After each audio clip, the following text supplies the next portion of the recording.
committee today, particularly since you're coming directly from critical trade negotiations with China. You and Ambassador Greer made progress, which we may learn more about during today's hearing. I strongly support this engagement and the President's policy to press China to open up to American trade.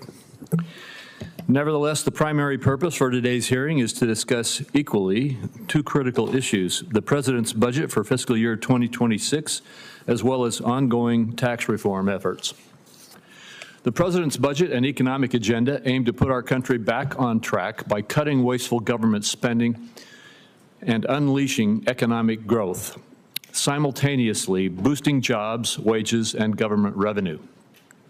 The administration has made significant progress in reducing spending by streamlining processes and improving efficiencies across agencies, including the Internal Revenue Service. While some warned fiscal prudence at the IRS would harm tax collection, the opposite has proven true. Individual income and payroll tax receipts came in $120 billion higher this year, in line with Congressional Budget Office projections. These numbers are further evidence that Washington does not have a revenue problem, it has a spending problem. A critical part of the President's agenda, and my top priority as Finance Committee Chairman, is to permanently extend the successful 2017 Trump tax cuts and prevent a more than $4 trillion tax hike on American families and workers. The 2017 Trump tax cuts increased investment, boosted economic growth, and allowed taxpayers to keep more of their hard-earned money. Far from a handout to the wealthy, the reforms lowered tax rates for Americans of all income levels, and middle-class families reaped the largest proportional benefits. If these tax cuts expire, all Americans will be hit with the largest tax hike in U.S. history. The majority of the increase will fall on those making less than $400,000 per year. The average family will see a $1,700 tax increase. Small business owners will lose both their lower rates and the small business deduction, facing rates up to 43%. Millions of families will see their child tax credit and their death tax exemptions cut in half. Republicans are committed to preventing this tax hike and making the 2017 tax cuts permanent while delivering additional tax relief to middle-class families. The House passage of the One Big Beautiful Bill was a significant achievement, and we're capitalizing on that momentum to deliver a bill to the President's desk as quickly as possible. This legislation recognizes that extending proven tax reform is critical for working families. The bill also recognizes the solution to our debt crisis is not to tax Americans more. It is to spend less. Tax revenues surpassed estimates this filing season, and tax revenue as a percent of GDP has remained consistent over the last 50 years at about 17%. Simply extending current tax policy will not increase that deficit. Republicans are undertaking significant spending reductions and have targeted more than $1.5 trillion in savings, the single largest reduction in mandatory spending in history. These reforms target waste, fraud, and abuse that proliferated in our spending programs during the pandemic and under the Biden administration. I understand some of my colleagues are now raising process concerns that they did not adhere to in the American Rescue Plan Act in 2021 or the Manchin-Schumer deal that became the Inflation Reduction Act in 2022. However, Congress must act quickly to prevent an over $4 trillion tax hike on virtually all Americans, the largest in U.S. history. Moreover, Senate Republicans are committed to providing families and businesses the certainty they need to invest and plan for the future, as well as to provide additional middle-class tax relief and take steps to lower the deficit with serious spending reforms. This is the best approach to restore economic prosperity and opportunity for all Americans. Thank you again, Secretary Bessent, for being here today, and I look forward to our discussion. Senator Wyden. Thank you, Mr. Chairman. This morning's hearing could be the only opportunity Democratic senators have to question a top Trump official about the truly disastrous bill Republicans are writing behind closed doors. Robert Kennedy Jr. has been invited to appear. It looks like he's ducking us. Oz is waffling on the promise he made in this room to hear from rural Oregonians about this bill's catastrophic Medicaid cuts. There's a legislative wrecking ball about to devastate the lives of millions of Americans. That needs to be the focus of this hearing. While Senate Republicans are making these small tweaks to their bill, countless millions of people across the country feel like they're living on a knife's edge. Nurses and firefighters, teachers and machinists, they're living paycheck to paycheck, barely staying ahead of the bills. They're overworked, and they're concerned about providing for their kids or caring for an older loved one. They see a rigged economy that creates enormous prosperity at the top, but denies it to nearly everybody else.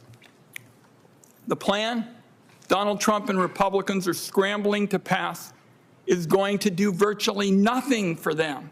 In fact, it would make their lives worse. It's no exaggeration to say the Republican plan would ruin millions of lives to help the ultra-wealthy buy yachts and vacation homes. Their bill isn't a tax and spending cut, it's a class war. It is caviar over kids. It is Mar-a-Lago over the middle class. The version that passed the House, the only text we have to go by now since this is all unfolding in secret, includes the largest cuts to health care and food assistance in American history. More than $800 billion cut out of Medicaid, nearly $300 billion cut from the Affordable Care Act, more than $500 billion in automatic cuts to Medicare. For Donald Trump and Republicans to hide behind the flimsy claim that this will not cut benefits is absurd. To say their bill protects seniors and kids and veterans and people with disabilities is absurd. It's insulting to the intelligence of millions of people who have health insurance today and stand to lose it as a direct result of this bill. 16 million Americans lose their health care. Working class and middle class Americans will be ensnared in a thicket of red tape, costing them their Medicaid and ACA benefits and making health coverage entirely unaffordable. This is going to inflame the mental health crisis in America. It's going to set back our progress against fentanyl deaths. Kids with disabilities will lose home care and school-based services. The cuts are going to shutter rural hospitals and take nurses out of nursing homes, exposing seniors to abuse and neglect. My view is the $300 billion cut to SNAP can only be described as cruel. 2 million kids lose some or all of their food assistance they receive today. It's just unthinkable that elected leaders in a country as rich as ours would knowingly inflict hunger on millions of kids. It'll set those kids back for years and years. A new study on the health issue found that the bill will cost thousands and thousands of lives, preventable deaths each year. Why make that choice? Why ruin all these millions of lives by stripping away their health insurance and jacking up the cost of living to pay for handouts to big corporations and the wealthy? That is an awful choice that Donald Trump and Republicans have made. The bill gives big corporations $1 trillion in new tax breaks, and they're hiding the cost once again with budget gimmicks. It would give the top 0.1% of earners a tax break of more than $250,000 each year. Looking just at the tax changes, the typical lower income family would be lucky enough to cover groceries for a week in the Republican plan. 14 million families, particularly those of modest incomes, are going to get a tax increase. And when you factor in the Medicaid cuts, the food assistance cuts, and the tariffs that the secretary who joins us today once denied American families would not pay, nobody outside the fabulously wealthy is going to benefit from the tax changes at all. That overall Trump agenda is a big net loser for the vast majority of Americans. That's not tax reform. That's not a spending cut. That is a class war. Millions of atypical families will be made worse off, and tens of thousands of people will die preventable deaths each year to pay for tax breaks for corporations and the very rich. That's what Republicans have to offer. So this committee has a chance now to have a serious debate. I'm sure there are one or two people in the room who may share a different view than I do. Let's have a serious debate, because this is a watershed moment that's going to change our country for generations to come, and it should not be playing out in secret. And one last point I want to mention, Mr. Chairman, I think there was questions about the process. We are asking for the kind of open markup, the kind of thing we did on clean energy taxes, where we debated in this room and elsewhere for hours and hours in open, and there were lots of amendments. Let's do that for the big issues. We did it on clean energy. Well, before I get to you, Secretary Bessent, I just have to say the markup you're talking about had nothing to do with what went into the reconciliation bill. And the reconciliation bills that were done in the last administration were done exactly through the same process that we are pursuing today. Mr. Chairman, if I could, clean energy is in the reconciliation bill. But not the one we marked up. We had a big debate about it, and essentially it is those issues that Republicans are against, and we debated it in open session. I want to do that. That's what my colleagues want to do. Well, as you can see, Mr. Secretary, there are different points of view up here. We're here to hear from you. We appreciate you being here with us, and you may proceed with your statement. Thank you. Chairman Crapo, Ranking Member Wyden, and members of the committee, I'm grateful to join you here today. Treasury is committed to working with Congress to improve our nation's finances, create new jobs, and strengthen the economy. We look forward to coordinating with you on the President's budget and his tax priorities in the coming weeks. As part of this effort, I wish to highlight today the Treasury Department's efforts to advance President Trump's economic agenda on tax and trade. First, tax. I'm pleased to report the Treasury has just concluded its most successful filing season in years, and we did so while improving efficiencies and cutting costs at the IRS. Critics of the President's efforts to modernize the IRS warned that the effort would result in a 10% shortfall in receipts. Instead, the opposite happened. April receipts this year were up 9.5% over the previous year, and receipts in May were up 14.7% over the previous year. Most remarkably, the President was able to achieve these results while reducing $20 billion in waste on planned IT spending at the IRS. This success has taken place against the backdrop of one of the most consequential tax proposals ever to come before Congress, the One Big Beautiful Bill Act. The One Big Beautiful Bill will make the 2017 tax cuts permanent. This will provide individuals and businesses with certainty and build economic momentum. The legislation is clearly and squarely aimed at boosting the working and middle class and reinvigorating American manufacturing. According to the Council of Economic Advisors, the One Big Beautiful Bill will raise take-home pay between $7,800 and $13,300 for the average family of four. It will increase wages between $6,100 to $11,600 for the average worker, and it will cement no tax on tips, no tax on overtime, and tax cuts for seniors. The One Big Beautiful Bill will also incentivize unprecedented investment in U.S. manufacturing.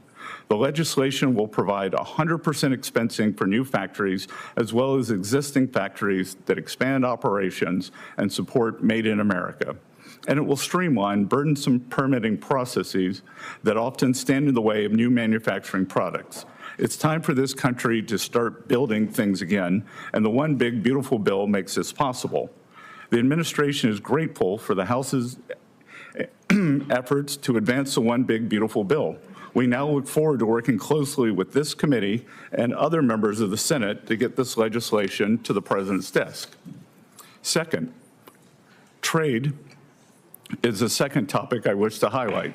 The progress we have made on tax issues over the last 4 months complements the significant progress we have made in rebalancing the global economy.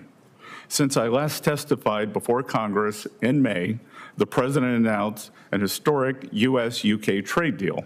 This arrangement, which creates a $5 billion export opportunity for American ranchers, farmers, and manufacturers, is a preview of what's to come. Dozens of countries have engaged the administration thus far with offers to improve their trade relations with the United States. This includes China. Yesterday, in the early hours of the morning, I returned from successful negotiations in London with the Chinese delegation. I'm confident these negotiations will bring balance to the economic relationship between our two economies. China has a singular opportunity to stabilize its economy by shifting away from excess production towards greater consumption, but the country needs to be a reliable partner in trade negotiations. If China will course correct by upholding its end of the initial trade agreement we outlined in Geneva, and I believe after our talks in London they likely will, then a rebalancing of the world's two largest economies is possible. I would also like to thank His Majesty's government for arranging the use of the magnificent Lancaster House as a meeting venue for the United States and Chinese delegations to help stabilize our trade. By challenging the decades-old status quo on tax and trade, President Trump is bringing new life into the American economy. More than 500,000 private sector payroll jobs have been added since January. Most importantly, inflation in the U.S. is at its slowest pace since 2021 on decelerating cost increases for shelter, food, and energy. After 4 years of price increases diminishing the U.S. standard of living, inflation is showing substantial improvement due to the administration's policies. Furthermore, the labor market remains strong with low unemployment and plentiful labor demand as job openings remain high. The strength has been exemplified in the recent performance of the stock market. And I'd like to respond to the ranking member's charges of the distributional aspects of the One Big Beautiful Bill. I would note that thanks to his party's policies, the summer of 2024 saw a record amount of European vacations taken by Americans and record food bank usage. That's what their policies did. The president's bold leadership on these issues has laid the foundation for a golden age economy. With your help, we can build on that foundation to create even greater prosperity and abundance for the American people. We'll hope you will join us in this endeavor. Thank you.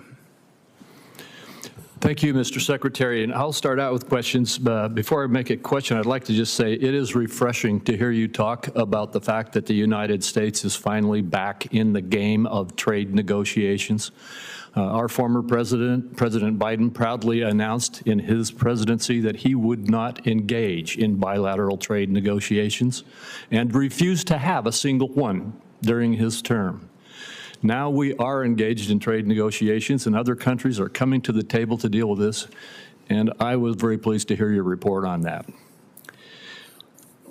My first question gets to the tax reform issue that you've already referenced. As you know and can tell from what's already been said today, there are two very different views as to what it is that we are doing. Nobody can deny, though, that our top focus is to extend the Tax Code and Tax Cuts and Jobs Act from 2017. Could you tell us for just a minute what would happen if Congress does not extend the 2017 tax code? Senator, I believe it would be what is known in economics as a sudden stop. It would be cataclysmic for the economy if this is not extended. And as always, working Americans would bear the brunt.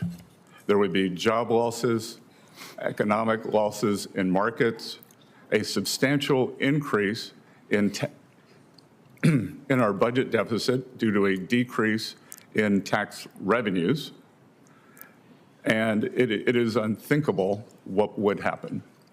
Well, thank you. And let's talk about what would happen if we do extend the TCJA and the other pro-growth provisions that we have in the legislation that we are working on right now. Can you talk about the importance of the pro-growth tax provisions, the economic impact, and some of the existing some of the existing and new provisions will have on workers? Yes. So first, let's examine the extension and permanence of the TCJA. Making this permanent will give an economic impetus to the U.S. economy as households and businesses have greater certainty. I've met with numerous business leaders since I was confirmed on January 28th, and while they are confident that the bill would pass without 100% surety, they are holding back on their capital expenditure plans. Even last week, they told me that there is an substantial planned increase that will be in capital expenditures that will be unleashed by U.S. and foreign corporations that will benefit American workers. In terms of households, we will see the continued increase for working Americans from TCJA, which led to strong non-inflationary growth, as opposed to what we saw during the Biden years of substantial inflation. Furthermore, the president's proposals for no tax on tips, no tax on overtime, making auto loans deductible for new American cars, and tax savings for seniors will benefit working Americans and the bottom 50% of wage earners. So it is a unique combination that it will provide substantial business stimulus and it will provide substantial relief to the affordability crisis that has been generated over the past 4 years. Thank you. And finally, my last question is, critics have recently as just now, called this bill a tax cut for billionaires, even when the data shows that the middle-income families benefited the most from the Trump tax cuts and have the most to lose if they expire. Can you tell us what the benefits of this legislation are for working families who are still recovering from the cost of record inflation under the administration? Yes, sir. They will, as I outlined in my opening remarks, they will see substantial increases in their household income. And more importantly, they will see real wage growth as they did under TCJA in 2018, 2019, going into January 2020, pre-COVID, when hourly workers did better than supervisory workers. The bottom 50% of working Americans had household net worth increases that were substantially in excess of the top 10% and 1% household increases.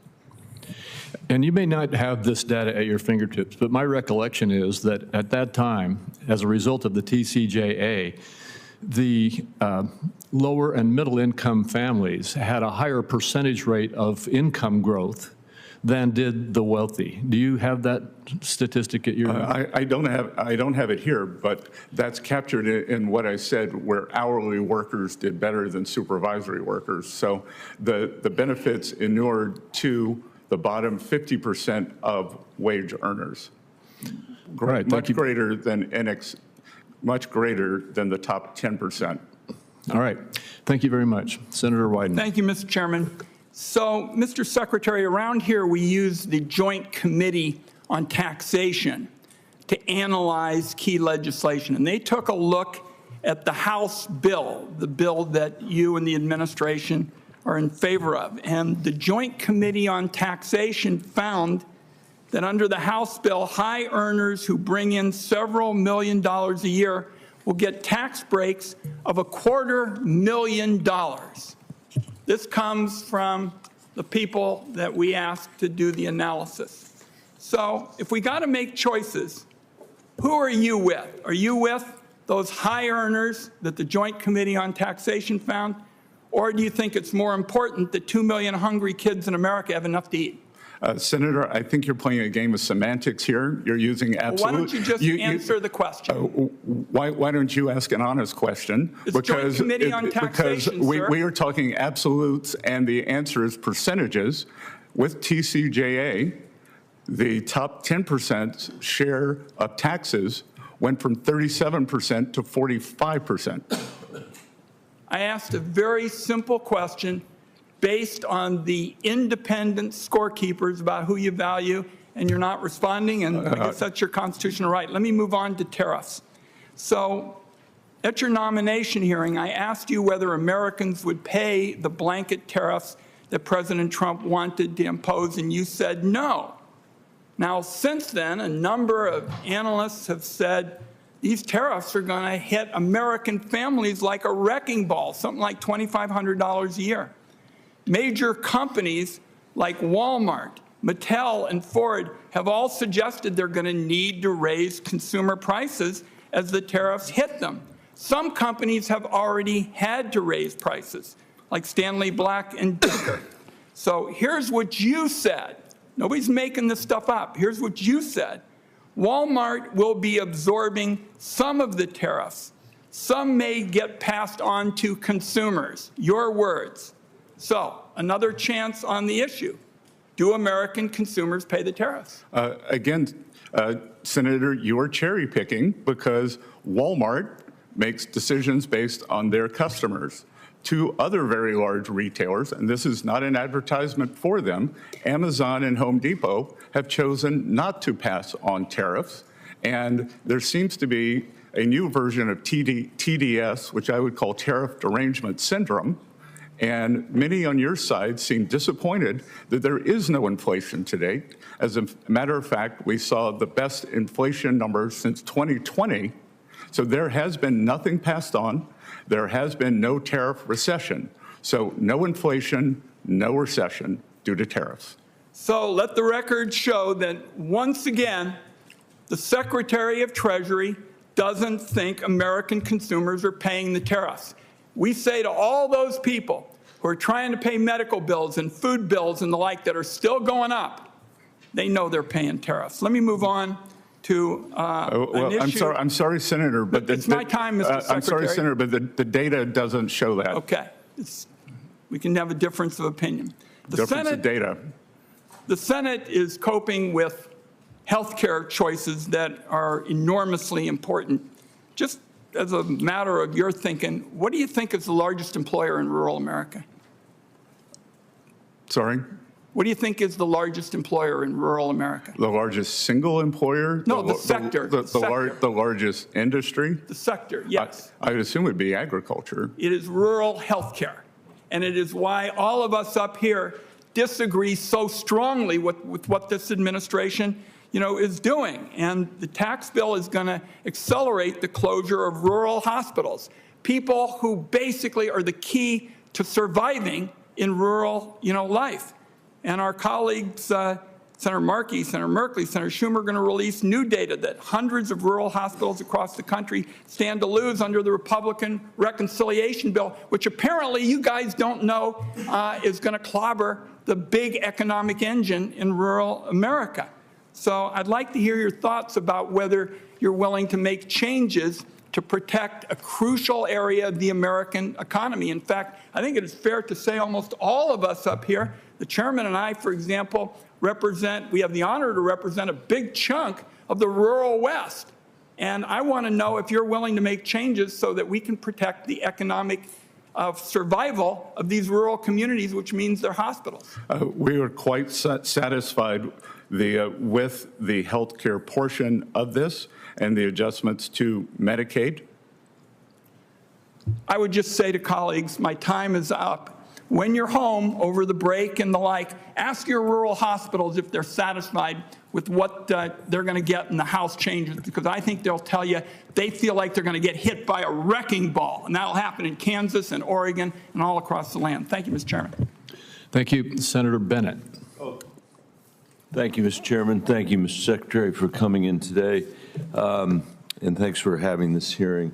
Secretary Bessent, the last time you were here, I asked you about your emphasis on domestic discretionary funding in your opening statement. You had stated, quote, "We must adjust federal domestic discretionary spending to get our fiscal house in order while striking an urgent tone on our growing deficit." I mentioned to you then that domestic discretionary spending is only 15% of our budget. And I think if you were serious about deficit reduction, you might not push for tax cuts that almost certainly could not be offset by discretionary adjustments alone. And now, of course, we know you can't. Today, we actually have the details of your plan. Take health care from 10 million Americans, 126,000 Coloradans. Cut nutrition assistance for millions of adults. Sunset clean energy investments that are so critical to the American West. Give over 40% of the tax benefits of this bill to the top 5%. And it's not even close to being paid for. Even my colleagues on the Republican side, who for years and years and years have claimed to be the fiscally responsible party, now are admitting that it's not paid for. This bill adds another $2.4 trillion to our national debt. It will push the deficit to GDP ratio up to 7%, which you said when you were here before was unsustainable, far from the 3% target that you describe. If you look at your proposals taken together, there is no getting around the fact. There is no getting around the fact that the richest Americans receive an average tax cut of $300,000, which again, we're not paying for with the discretionary cuts that you advertise. So once again, we will have to borrow money in order to assist the people in this country who least need a tax cut at this moment, while the Americans who have been made miserable by the economy that they're in actually see income reduced because of cuts to Medicaid and cuts to SNAP. Meanwhile, and I think, Mr. Chairman, this is really important, meanwhile, interest rates are at 20-year highs. Moody's has slashed our credit rating because of the fiscal irresponsibility of this administration. The World Bank has cut our growth estimates in half, and the bond markets are screaming at us to stop. We now pay, and we are paying this year, more in interest than we are in the national defense. Secretary Bessent, how can you square your concern with fiscal health with deficit finance growth for families that need those tax cuts least? Senator, I'll begin with that we did not get here. We inherited this fiscal situation that I believe. Well, you inherited from Donald Trump, who was here. You did, Mr. Bessent. No, yes, sir. you did, Mr. Bessent. No, you inherited from Donald Trump. He's the first president to come back after a 4-year hiatus, after we know exactly what the last tax cuts did, which was blow a massive hole in our deficit and debt. You can't sit here and lie about that. It's true. The data, to coin a phrase, the data shows that that's the result. The math shows that that is the result. No one on this side of the aisle admits anymore that, or claims anymore that they didn't blow a huge hole in the deficit. They did. And now you're here saying to the American people, let's double down on that. We're going to give tax cuts for the wealthy. We are going to give tax cuts again to the wealthiest people in America, and we are going to finance it on the backs of the sons and daughters of teachers and firefighters and police officers all over this country, because we can't pay for it. Because the Treasury Secretary discovered somehow that domestic discretionary spending is only 15% of the budget, and therefore you can't balance it there. Well, sir, we had a referendum on November 5th. You certainly on your did. I agree economic with policies. Your side lost. I agree with that. And a higher decibel And level. I'm a rare Democrat who doesn't blame Donald Trump for winning. I'm sad he won. I don't blame him for winning. But don't come here. In your statements, go ahead. They Mr. have Sec. veracity. Go ahead, Mr. Sec. What? Higher decibel level does not give your statements more veracity. My statements are true, if that's the word, if that's what you mean by veracity. My statements are true. You blew a massive hole in the deficit when your predecessor was sitting here under Donald Trump. And so the question is, can't we think of something better to do with the money than this debt, than drive up interest rates by borrowing money from our kids so the richest people in America can get a tax cut when they don't need it? That is the reality of your plan. Well, sir, actually the high interest rates were achieved during the Biden administration in October of 2023, and we have not touched those rates since then. So the higher interest rates. No, your statement's incorrect. I'm out of time, and I appreciate the indulgence of the chairman. Thank you. Senator Grassley. First of all, I want to thank you for the time you have given me several times to have a personal conversation with you. I appreciate that as well. You're very open to listening to us as members of the Senate. I've made clear that I support President Trump's goals of getting better trade deals for U.S. producers. I've heard from many industries and businesses in Iowa, each one of them in a very unique position due to the tariffs, but all express one common concern and that's the need for certainty around trade. I've spoken with several Trump administration officials and nominees about the importance of finalizing 2 or 3 deals to provide some certainty. So would you agree that trade deals need some certainty and that at the same time provide fair market access for U.S. goods would benefit the economy and provide much needed markets? Yes, sir. And as I have said, Senator Grassley, there are 18 important trading partners, and definitionally, our largest trading partners also constitute our largest trade deficit. So we are moving deliberately. We are trying to decrease uncertainty, but not at the expense of a generational opportunity to do trade deals to make up for 40 years of bad trade policy. When these countries come to us with their trade offers,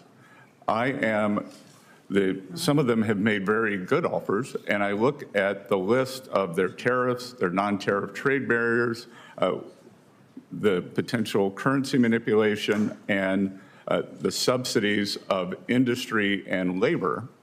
I agree with President Trump. I don't blame these countries for getting away with what they could. I blame the preceding governments that let them get away with it. So we are moving as quickly as we can to get the best deals that we can, and I think we will see more deals coming very quickly. Yeah. Just not a reaction to what you said, but a supplement to what you said.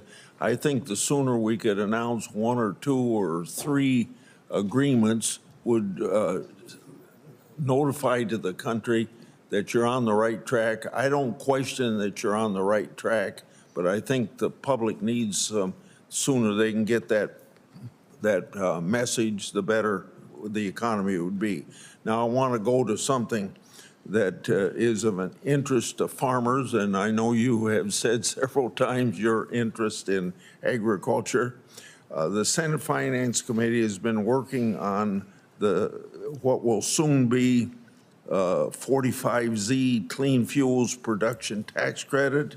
Implementing this credit properly is important for the biofuels industry and especially for farmers. The Biden administration failed to meaningfully address 45Z regulations. They put some out for comment, but not much beyond that. But the regulations it released for the 40B Sustainable Aviation Fuel Credit demonstrated, that Treasury officials in that administration knew nothing about farming. Prior to issuing rules governing 45Z, we need everybody in the Trump administration to take the time to learn a thing or two about farming, how farming works. So this is kind of a question of working ahead, looking after the president signs this bill and regulations are going to be written on 45Z. Would you be willing to work with congressional colleagues, farmer-led organizations, and even this senator to make sure that we get regulations under 45Z that work for farmers? Senator, as I had my initial meetings back in January with both yourself and Senator Marshall, you both brought up 45Z.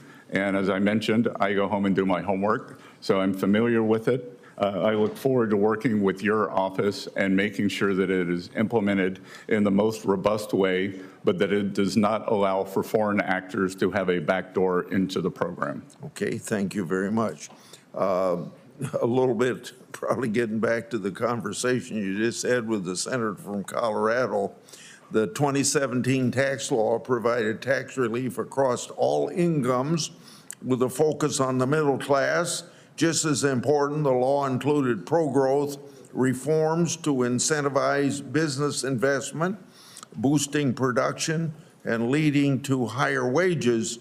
A study published by the National Bureau of Economic Research found in 2017 the law boosted investment 20%.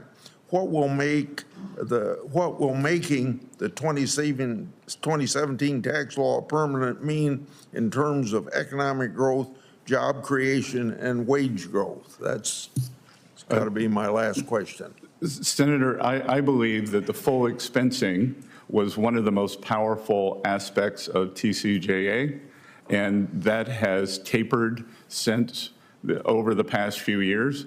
I believe that going back to 100% expensing for equipment, and what we have added to the bill that I think will be very powerful is the full expensing of factory structures. So not only do we want to make the U.S. the best place to do business in terms of energy dominance, in terms of regulation, we are also going to increase the after-tax return on capital, which will allow companies to thrive here, hire more American workers for good wages. Thank you. Thank you. Senator Lankford. Mr. Chairman, thank you. Secretary, thank you for the work you're doing. I want to just make a quick comment on the full expensing piece that you just mentioned.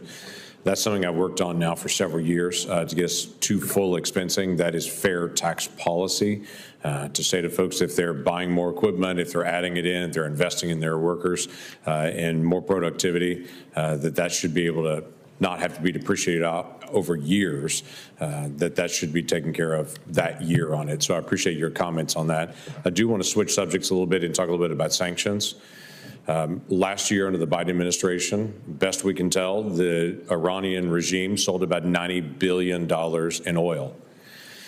$90 billion. That funded Hamas, that funded Hezbollah, that funded the Houthis, that continued to be able to equip the Russians with Iranian weapons to be able to attack the Ukrainians.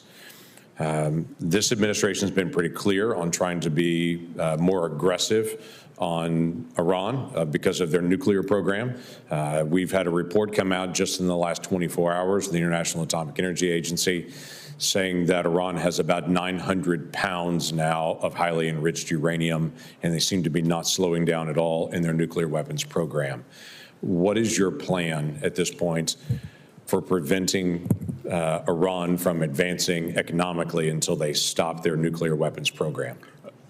So, Senator, since I arrived in the Treasury building, we have implemented a maximum pressure strategy on Iran, and more importantly, those who trade with them. We have taken many unique steps towards sanctioning, could be something that had never been done before, refiners in China, private companies called teapot refiners. We are also looking to sanction the owners of the refiners and their families if they have property in the U.S. or Western Europe. Just this morning, before coming here, I signed 2 more Iranian sanction orders. So we are exercising maximum pressure. We are trying to track down their so-called shadow fleet, because what happens with sanctions, when you put on sanctions, you create a new market elsewhere. Right. So each time we make a move, they try to subvert it. Our allies in the Middle East, during my trip with the president there, I had substantial discussions with their finance ministries and central banks, and they have been very helpful in making sure that there is no leakage through other Middle Eastern banks, trading companies, or financial entities into the Iranian regime. Yeah. Well, thanks for doing that. You and I, when we first met, we talked a lot about sanctions and that authority. It has great impact if you use it wisely. And thanks for wise use of that. I was in the Middle East 2 weeks ago. In fact, the week after you were in the Middle East, I met with multiple heads of states throughout the entire region. And what I heard over and over again was that they brought out was, please tell President Trump and the Treasury, thank you for relieving sanctions on Syria. That's smart usage of that. Assad is gone, where we put the sanctions on Assad. They kept saying, thank you for giving Syria a chance to be able to form a new government, not under the sanctions of the old government that is now gone. So I appreciate your smart use of sanctions there and the engagement of what President Trump chose to do on that. One other question about sanctions. You've started aggressively putting sanctions on individuals and family members that are connected to these violent Mexican cartels that are trafficking drugs, that are murdering Mexicans, that are leading to the death of Americans in the way they're pushing drugs into our country. You started engaging in that in a way that has not been done in the past to put pressure on these criminal organizations, which we've now listed as foreign terrorist organizations. Tell me a little bit about that and what the plan is now. Yes, Senator. So by designating these Mexican cartels as FTOs, foreign terrorist organizations, it gives us much more sanctions authority to go after them and their accomplices, both extraterritorially and to look for them in the U.S. financial system. We are working with institutions in the U.S. on our side of the border, specifically 7 counties that are border counties, to make sure that there is no leakage. And we are constantly sanctioning and examining what is going on with the cartels led by the Sinaloa cartel. This fentanyl crisis, the precursor drugs come from overseas. They are made in Mexico, and they are brought into the U.S. And just imagine if there were a terrorist organization that was killing 100 or 200,000 Americans a year. How would we respond to that? Because this is what's happening. These are terrorists. Yeah. Thank you. Thank you, Senator Whitehouse. Thanks very much, Chairman. Mr. Secretary, thank you for being here. I don't know if you remember, but when we first met, I gave your staff a fat binder full of economic warnings of what was going to take place if climate change weren't mitigated. And you indicated that you had actually read the Economist magazine cover article, which at least in its current version now says, as its headline, homeowners face a $25 trillion bill from climate change. To be clear, that's a global effect, not just in the U.S.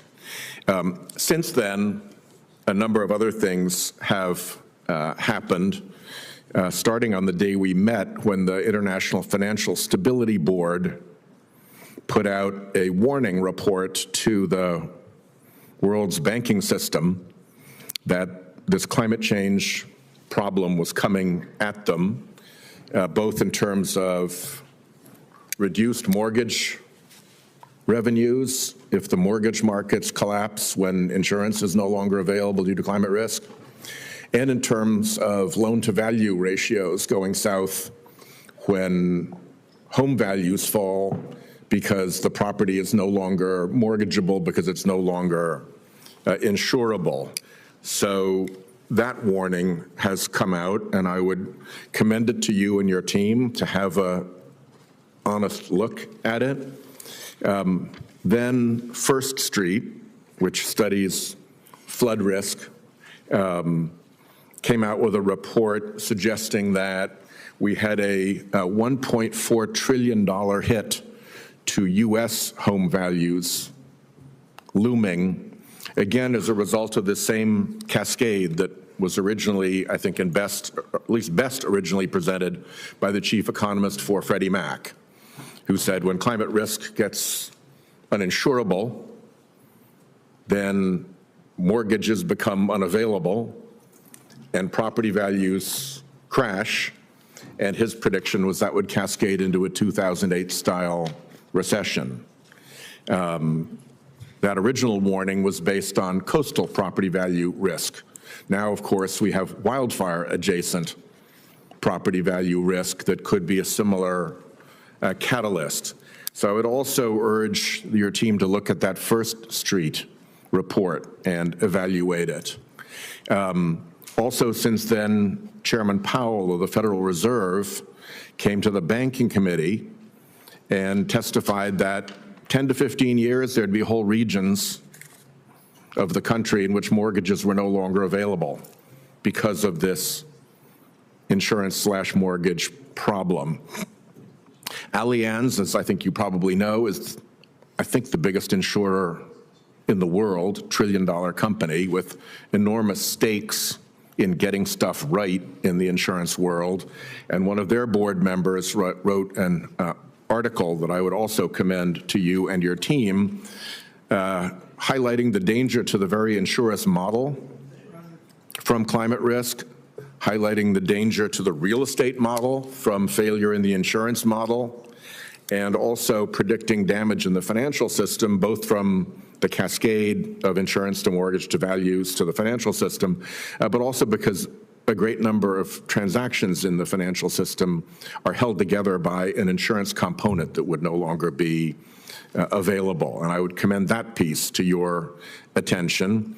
And most recently, Fitch has just warned of danger to mortgage-backed bonds and municipal bonds coming from this climate risk, where the mortgages lose. We saw before 2008 what happens when mortgages lose their value because the underlying property isn't worth it. Then it was because they'd faked the value of the underlying property. Now it's because natural causes are knocking down the value of those properties irrecoverably in the case of, for instance, sea level rise.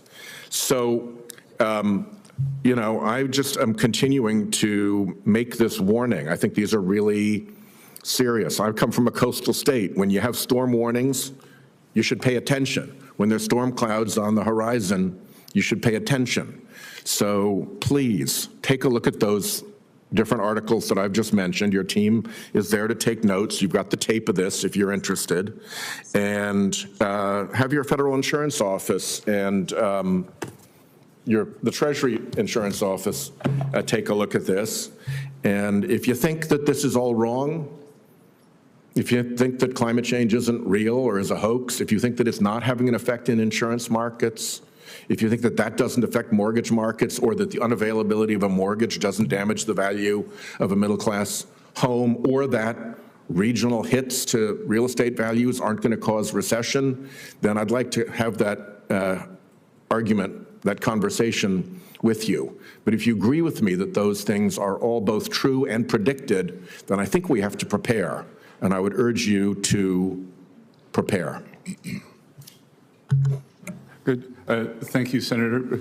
We likely agree on the direction, maybe not the magnitude. And I also believe that resiliency must be a component also, and we should move toward greater resiliency.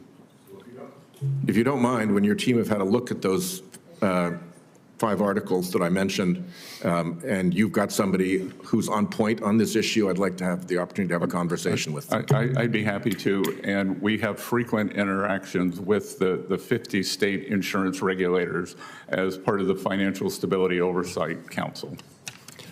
Senator Thank you, Cassidy. Hey, Mr. Secretary, thank you for being here. Really appreciate it. Mr. Secretary, I want to start off with something called historic tax credits. Your hometown, Charleston, I suspect, has used HTCs. One of my hometowns, New Orleans, really took some buildings which had historic significance, catalytic upon redevelopment, into making an area of the town that was declining into something which was vibrant. I think I've seen that there's a 5-to-1 ratio of federal investment. So you put up $1, you get $5 leveraged in private investment in terms of the revitalization of a community.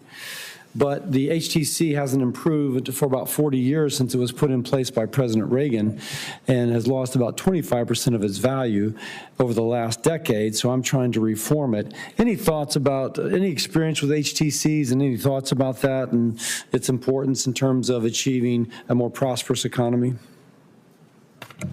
Sir, I have seen, since my childhood, Charleston go from a small coastal town to the #1 tourist attraction in America, or destination, for I think a record 10 years by travel magazines.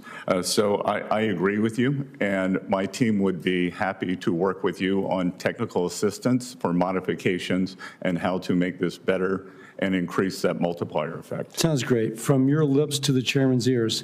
Now on on 45V hydrogen credits, Louisiana has about $42 billion in hydrogen-related investments due to the 45V credit.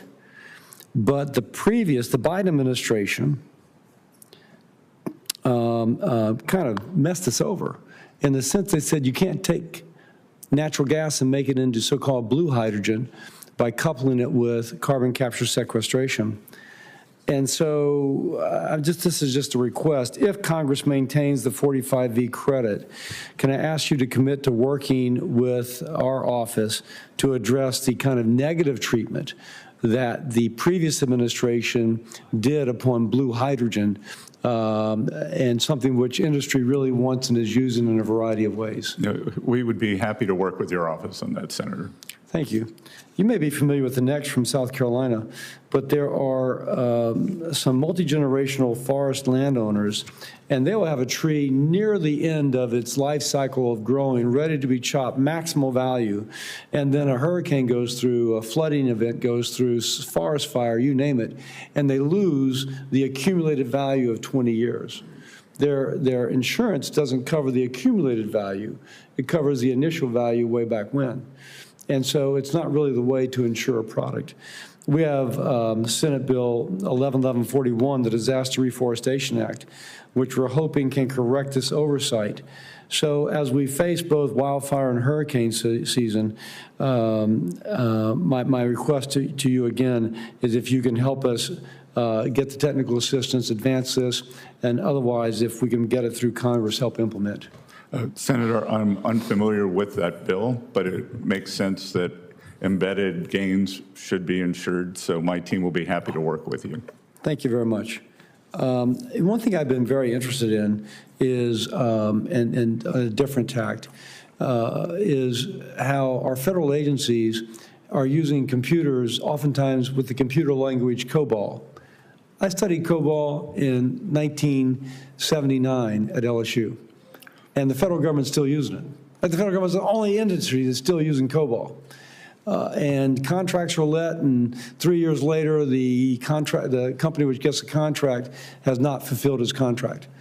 The people who tell me they know what they're doing, and I believe this, say, listen, let a contract say 6 months, you got to be up and running, because that's how you guarantee results from somebody who's previously done it.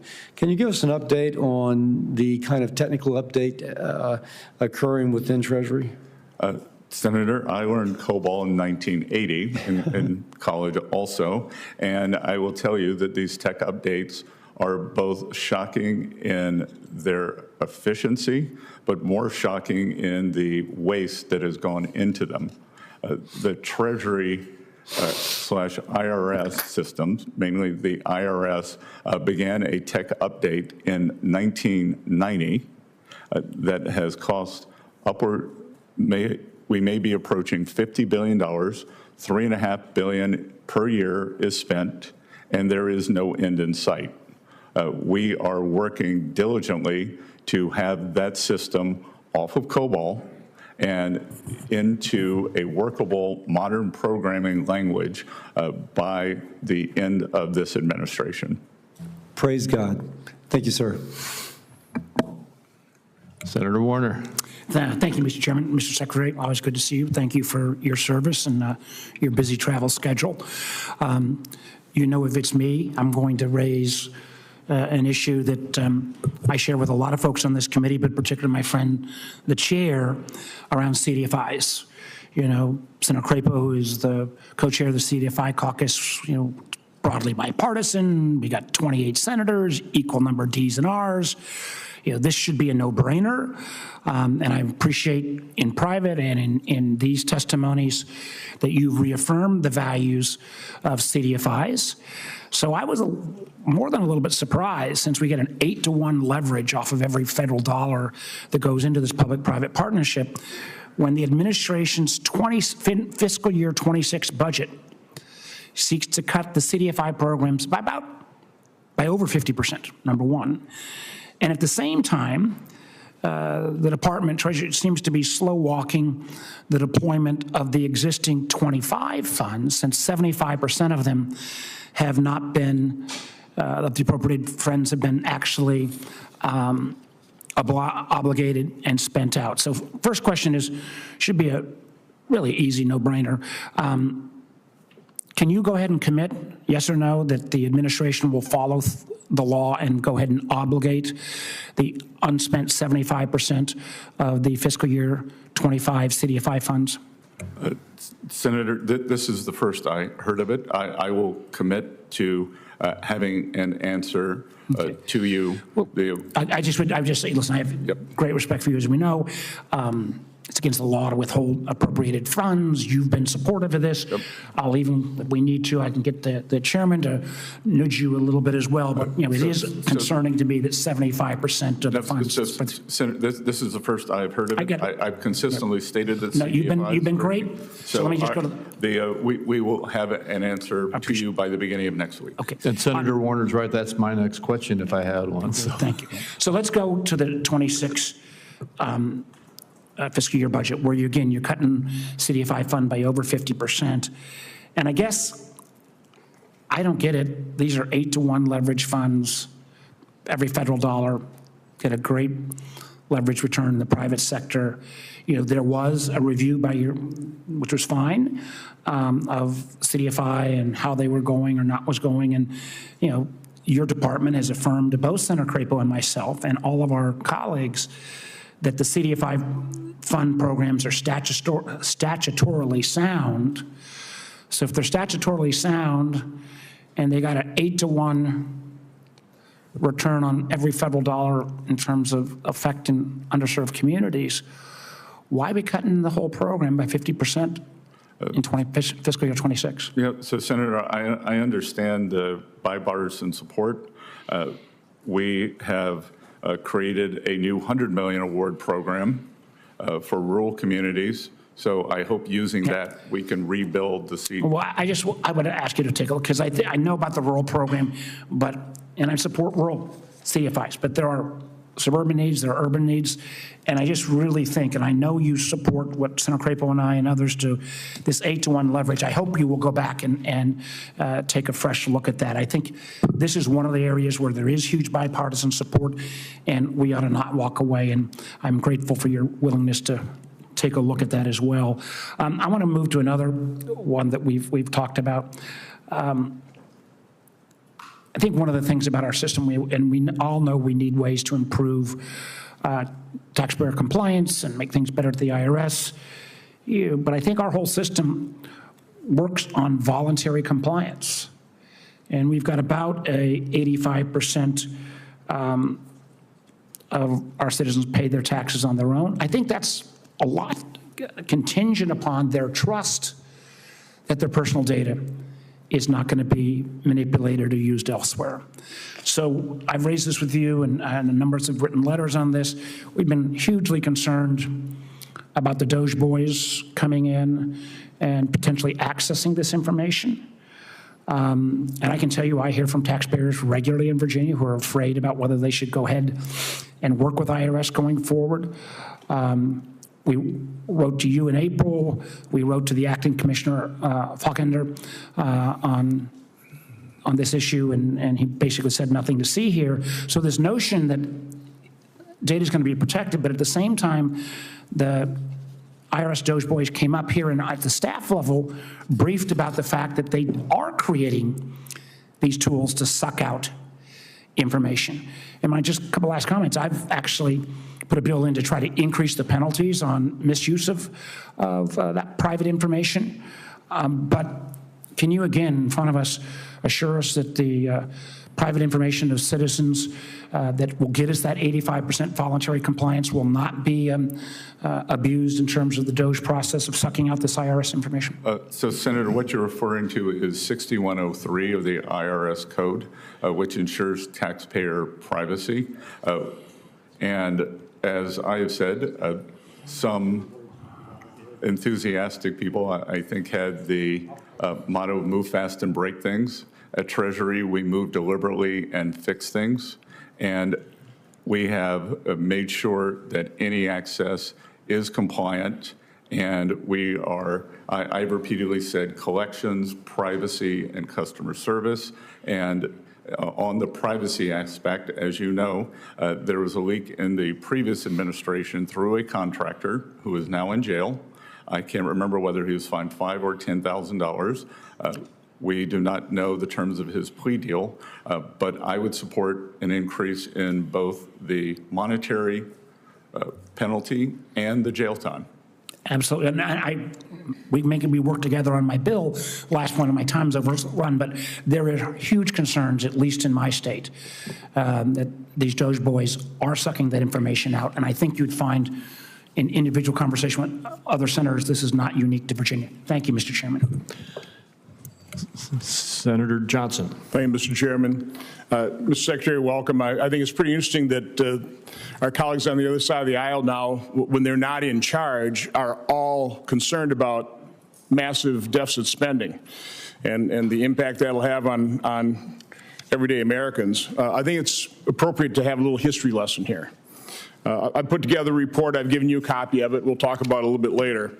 But, you know, it shows I didn't have time to really blow these charts up, but the impact is so dramatic, so glaring, I can just do it in a little 8 by 11-inch piece of paper here. This shows that under President Bush, his 8 years, he averaged $250 billion a year deficits. Then President Obama came into office with filibuster-proof majority, and they blew the lid off of that. For the next 4 years, we averaged deficits of $1.27 trillion. First time we ever had a deficit over $1 trillion. That sparked the Tea Party movement. I'm part of that, and actually put some restraint on spending and deficits. For the next 7 years, we averaged $661 billion worth of deficits. It's still way too high, but reasonable compared to today. COVID hit. We had a massive bipartisan spending spree, $3.1 trillion deficit. We went from $4.4 trillion of spending to $6.5 trillion. Now, a responsible president, responsible party in power in 2021, as the economy recovered, unemployment came down, would have returned to pre-pandemic levels of spending and deficits. But that's not what happened.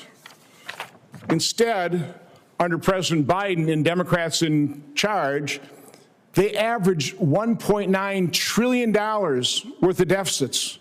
So again, we went from $661 billion in 7 years, COVID, then we've averaged $1.9 trillion in deficit spending over the last 4 years under the Biden administration, Democrat control. And unfortunately, this is the projection, CBO's baseline projection over the next 10 years, another $22 trillion worth of deficits, averaging about $2.2 trillion. That's the problem. And Mr. Secretary, I appreciate in your opening statement in your confirmation hearing, you repeating what the chairman said in his opening statement. We don't have a revenue problem. We have a spending problem. And again, Here's the chart that shows that. 4.4 to 6.5. Now, I don't know of an American family, honestly, if they had an illness, had to borrow $50,000, pay medical bills, if that family member got well, they would keep borrowing $50,000 and spend at that level. But that's what Democrats did. We never went back to pre-pandemic levels like our responsible leadership did during World War II. I think this is interesting. We entered World War II spending 11.7% of GDP on federal government, went up to 41%. But by 1948, we were down to 11.4%. They realized you can't continue to spending. You had to get back to a pre-war level. So my question is, I've given you this draft report. I want to release it hopefully next week. I've given this to Kevin Hassett. I would really like your input into this, because these are just the facts. And the facts completely bolster what you said in your confirmation hearing, that we do not have a revenue problem.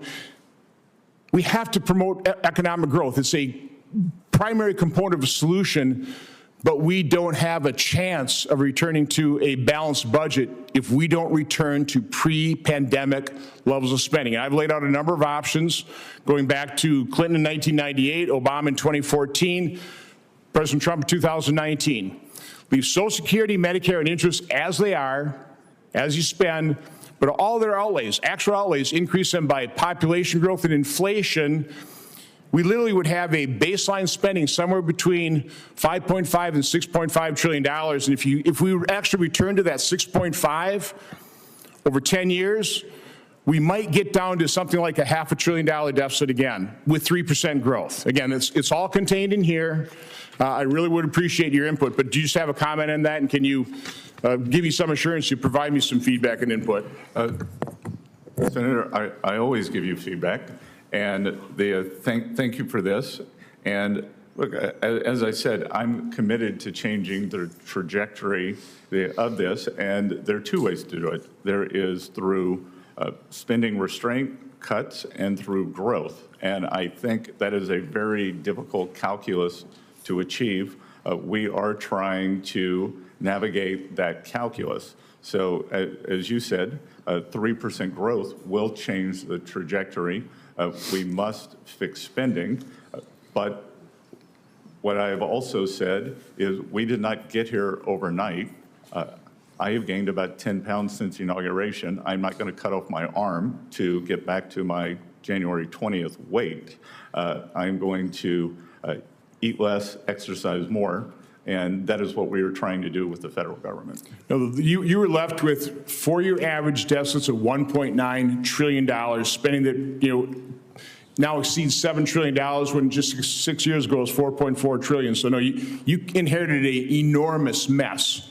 Not to even mention the open border. But I really do appreciate your effort here. We want to work with you to solve this problem. It's a massive problem. Thank you, Mr. Chairman. Thank you, Senator Hassan.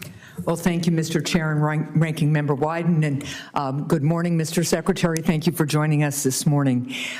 Secretary Bessent, in your confirmation hearing, I asked you whether any of President Trump's policies would increase costs for families. You said that there is, quote, nothing I can immediately think of, close quote. Mr. Secretary, have costs for new parents increased or decreased under President Trump?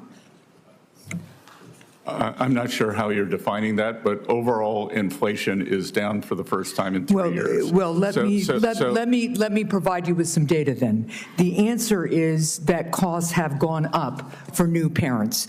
As the ranking member of the Joint Economic Committee, I just released a report this morning that shows that costs have gone up nearly 25% for the most popular baby items since Trump's main tariffs were imposed. This includes a price increase of more than $40 for the most popular infant seat on a car seat on Amazon. And Mr. Chair, with unanimous consent, I'd like to enter the JEC minority report into the record. Thank you.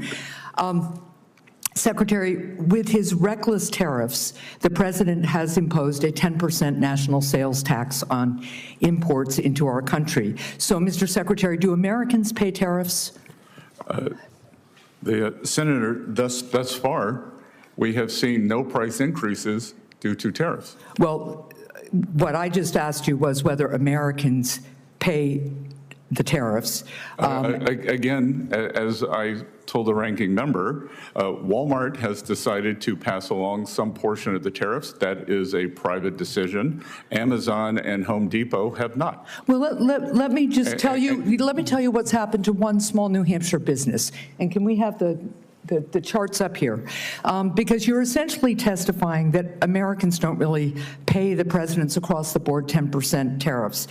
Behind me is a receipt from the U.S. Customs and Border Protection showing that a small distiller in Salem, New Hampshire, paid the United States government $2,600 in the president's new tariffs on a single shipment of lemons from Italy.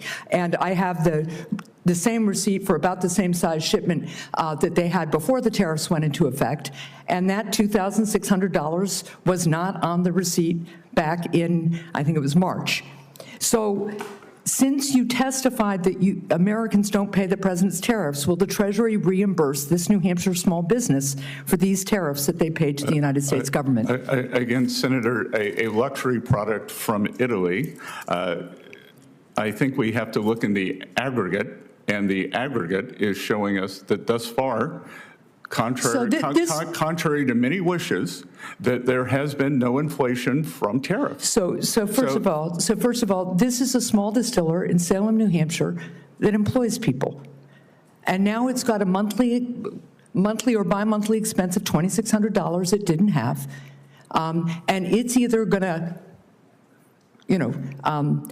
lay people off, stop producing some of its products, but its business isn't going to grow with a new $2,600 charge unless it's going to pass on the price to American consumers. So I just want to be clear, you all need to own up to the fact that tariffs are taxes, they are a sales tax.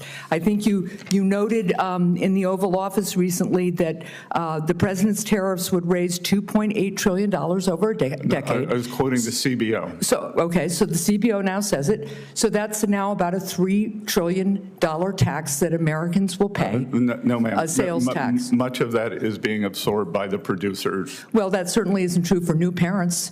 In addition to the 5 popular products on Amazon that new parents need, there's another, we did another analysis on a baby list registry.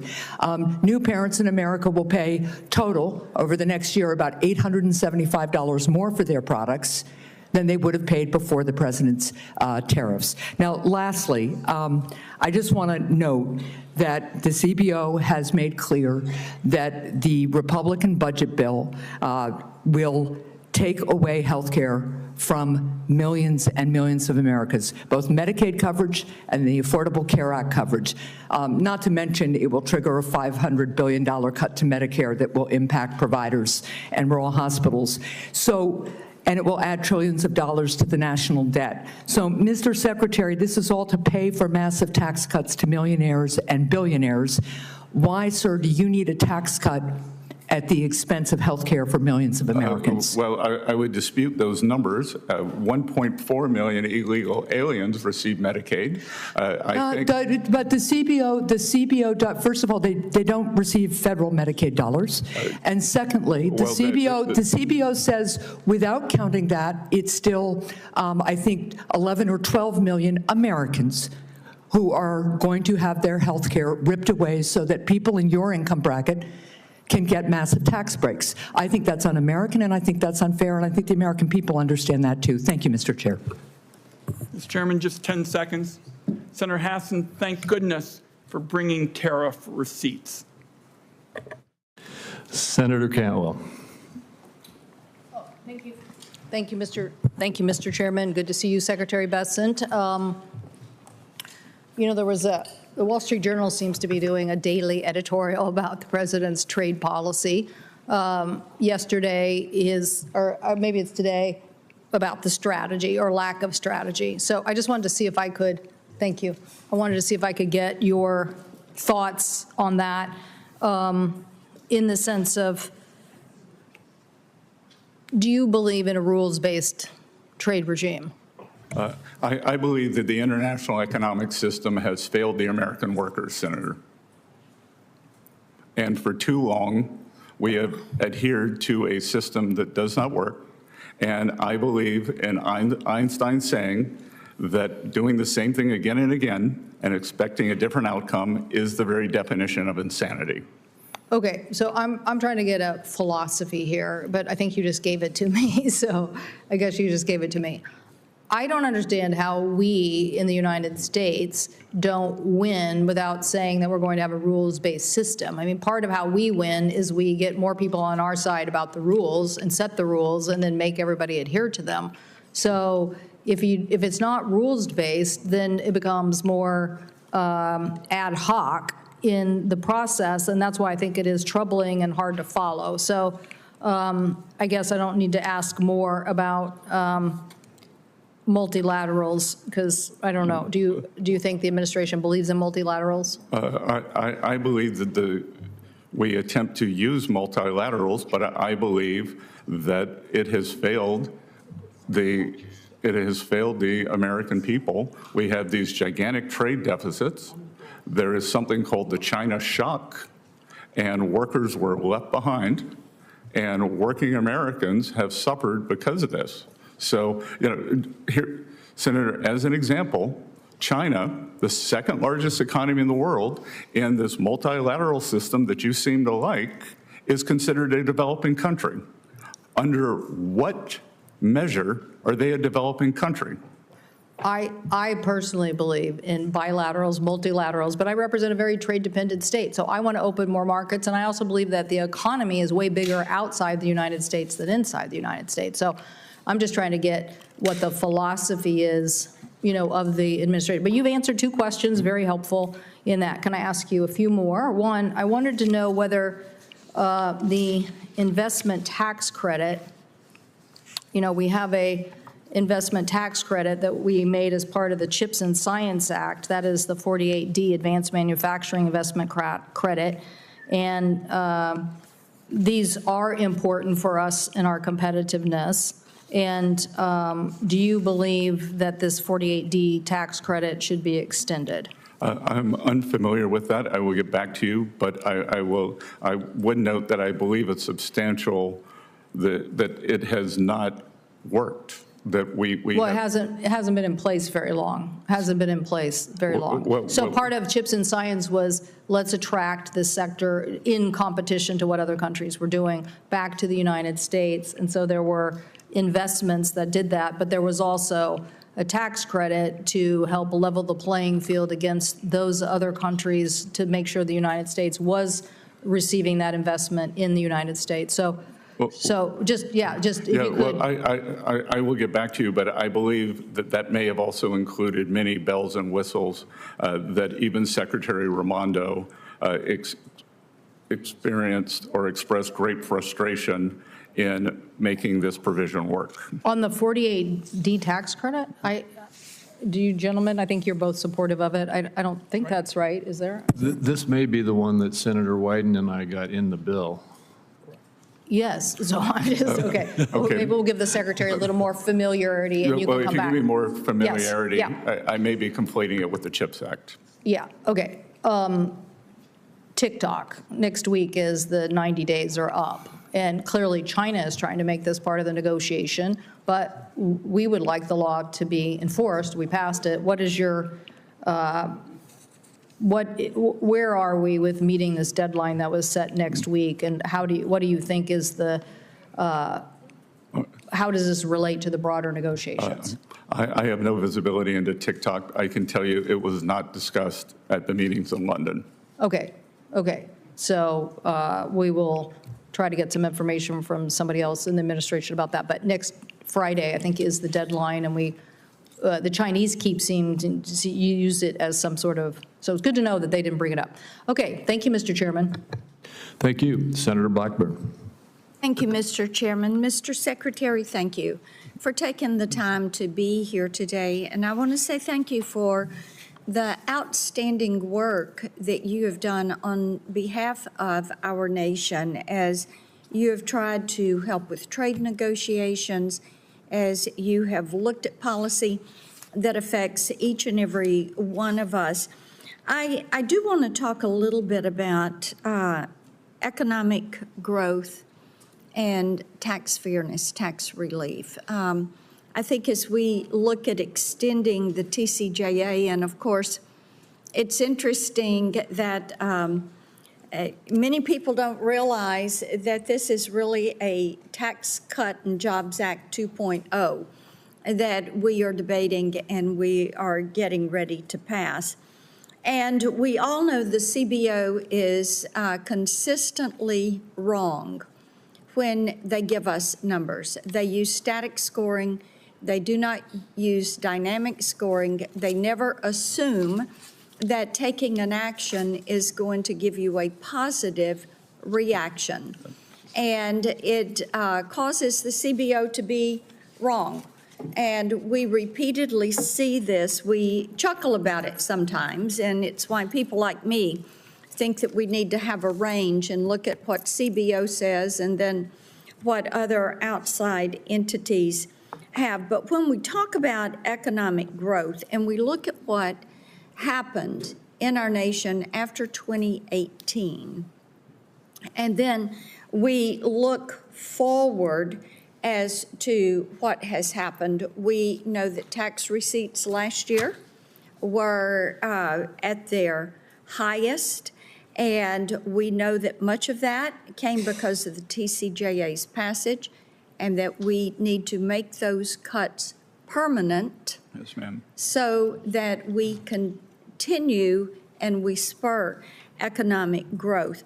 But I would like for you just to talk for a moment about, as you look at this and look at permanence, the difference that that will make in giving individuals and mom and pop businesses on main streets in Tennessee.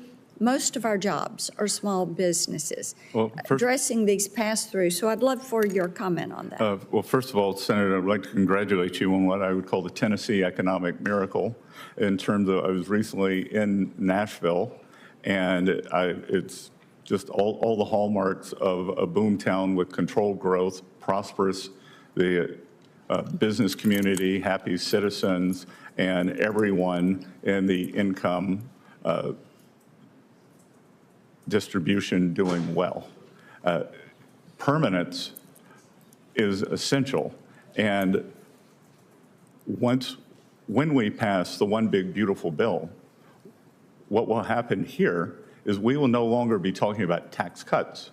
We will be saying that this is the permanent law of the land. Policy. Just as now, we are not discussing the corporate tax rate. That was made permanent. That has brought home a huge amount of tax revenue from overseas subsidiaries. We no longer see these so-called inversions.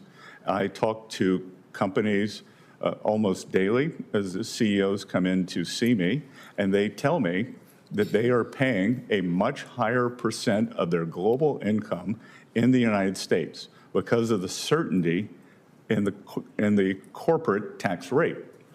Once we make these provisions permanent, I believe we can see an acceleration. We will continue to make the United States the best destination for capital to start your business in the country. And importantly, I think that now it will be an opportunity for Main Street, because unlike big corporations, that families, individuals who want to start small businesses will now have great assurity, and we could see a Main Street flourishing thanks to this permanence. And whether it is the increased expensing again, whether it is certainty, because for a Fortune 500 company to make a capital allocation does not threaten their viability. For an individual, for a mother to try to start a business, that she needs to know that she has permanence and certainty, and I think that we can create a whole new age of entrepreneurship. I agree with that. I appreciate your comments about Nashville. One of the things that has helped us in Tennessee is when I was in the state Senate, I led the fight against imposition of a state income tax. And then we made no state income tax permanent by an amendment to our state constitution. And being given to that permanence in policy has served our state very well. Thank you, Mr. Chairman. Good. And I would hope you would plan a trip to Columbia, South Carolina, and speak with the governor and the assembly there about doing the same. Thank you, Senator Warren. Thank you, Mr. Chairman. So I want to ask about the Republican big, beautiful bill, which will knock about 16 million people off their health care coverage and cut programs that keep groceries cheaper for millions of families in order to try to pay for about $4 trillion in tax giveaways that are mostly going to be sucked up by millionaires, billionaires, and wealthy corporations. So, Mr. Bessent, Secretary Bessent, I'd like to start with a very simple question. Will this bill increase or decrease the deficit? They're varying scoring on that, Senator Warren. You're the Secretary of the Treasury, so I'm asking you. What is your view? Will this bill increase or decrease the deficit? It is my view that over the 10-year window, it will decrease. You know, do you have anybody who agrees with you on this? Yes, ma'am. Let me ask my question. Okay. Every credible independent expert agrees that Trump and the Republicans' big, beautiful bill would add trillions of dollars to the national debt and would not even come close to paying for itself. The nonpartisan Congressional Budget Office, the Penn-Wharton budget model, and the Yale Budget Lab all agree on this, and they're looking at 10-year windows, thank you. So do the Conservative Tax Foundation and Committee for a Responsible Federal Budget, conservative groups. Even Elon Musk and the Wall Street Journal are criticizing the bill for ballooning the national debt. The only people who are saying publicly that it's not going to add to the national debt are you, Donald Trump, the Republicans in Congress. Do you have an independent group that has put forward numbers that disagrees with all of these conservative groups and disagrees with the Wall Street Journal on this? Well, Senator, interesting to see you aligned with Elon Musk, but if I add... You're no more shocked than I am.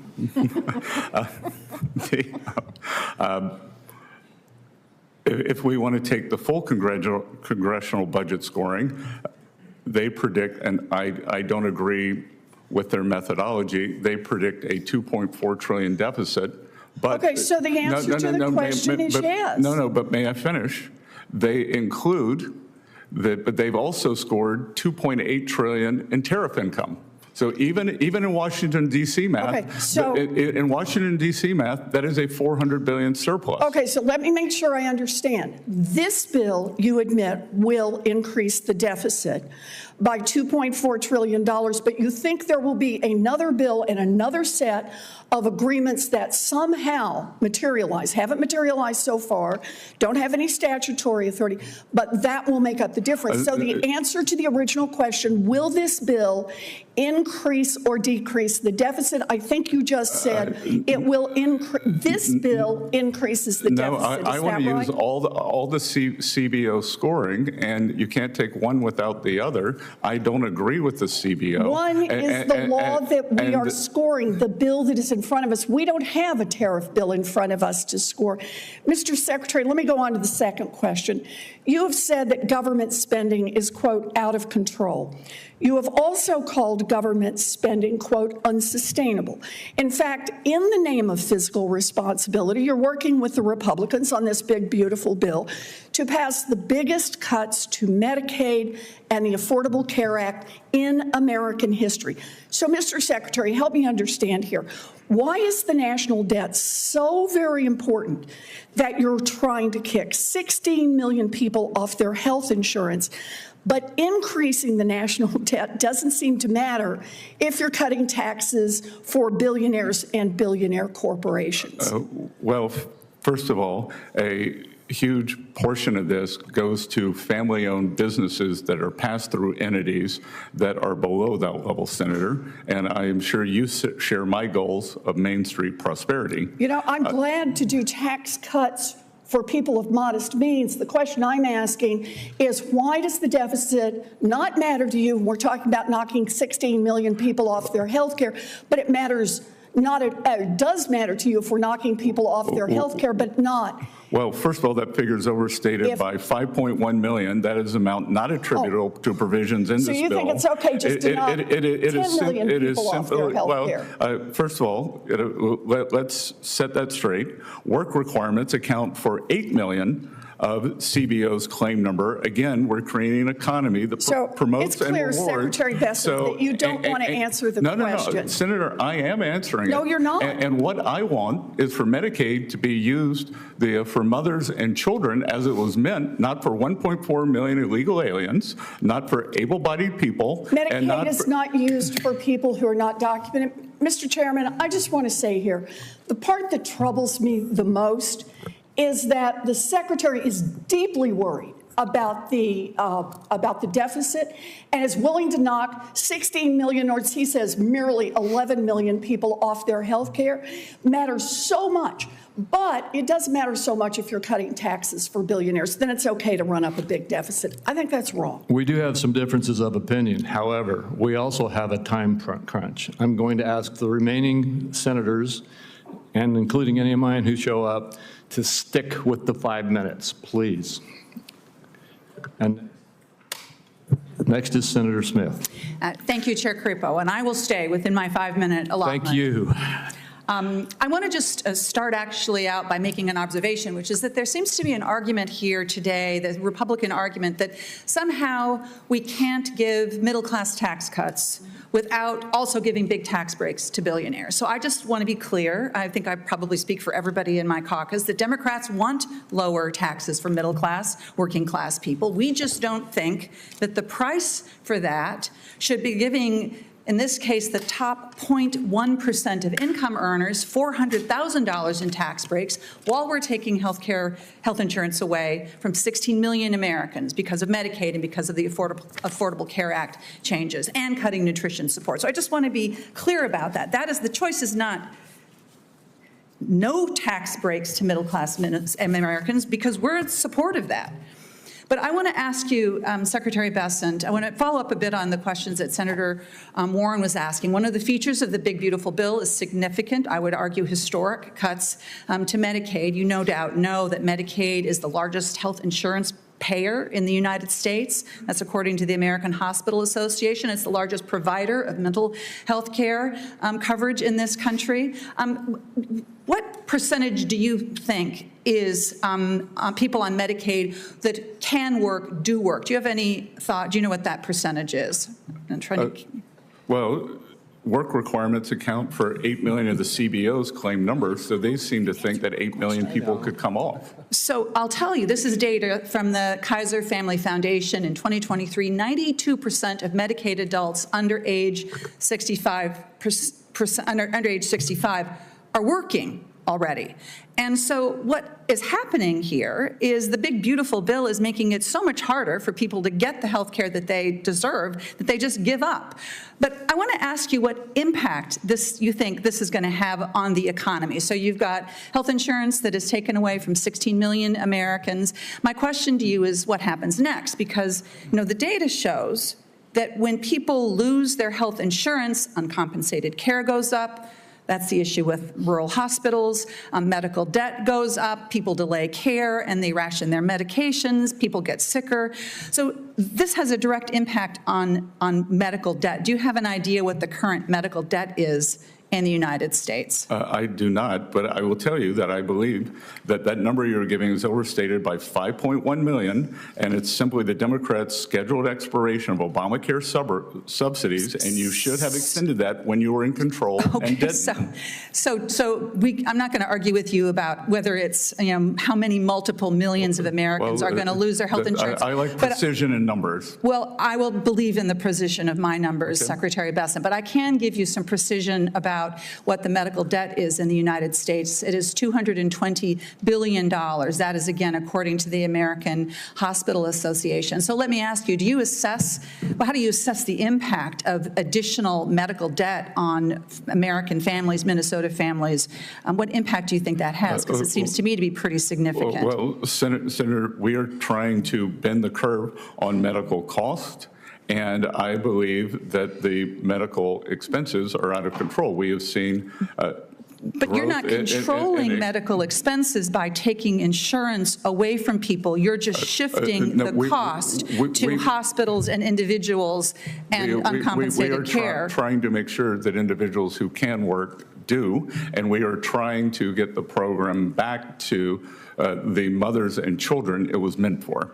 Mr. Secretary Bessent, the question I want to try to get you to hone in on is, can you see that if we take insurance away from people, medical debt is going to go up, and that is bad for families, and it is bad for our economy because people are going to be burdened with additional debt? It will be good for the economy for people to come back into the workforce. But, Mr. Secretary, nearly everybody who can work, who is on Medicaid, does work. And in fact, we've seen, I have no doubt I won't get in the way of Senator Warnock, who I'm quite sure will want to talk about this as well because of the experience with Georgia.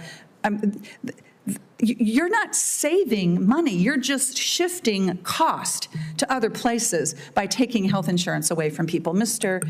Chair, I will close here and give back my 16 seconds. Thank you, Senator Smith. And for the remaining senators who came after my last announcement, we are under a time pressure here, and so I've asked all senators to please stick rigidly to your 5 minutes. And next is Senator Lujan. Thank you, Mr. Chairman, and Mr. Bessent, I hope you help me stick to the 5 minutes. Mr. Chairman, before I begin, I just want to share to you and to the ranking member that I hope this committee will soon welcome Secretary Kennedy before the committee as well. There are many pressing questions, especially from those of us that come from states where there's been a measles outbreak. He's been impossible to get in touch with. He doesn't respond to letters, all the rest. I hope we can work together to get him here. Secretary Bessent, we've talked about the 333 plan a few times.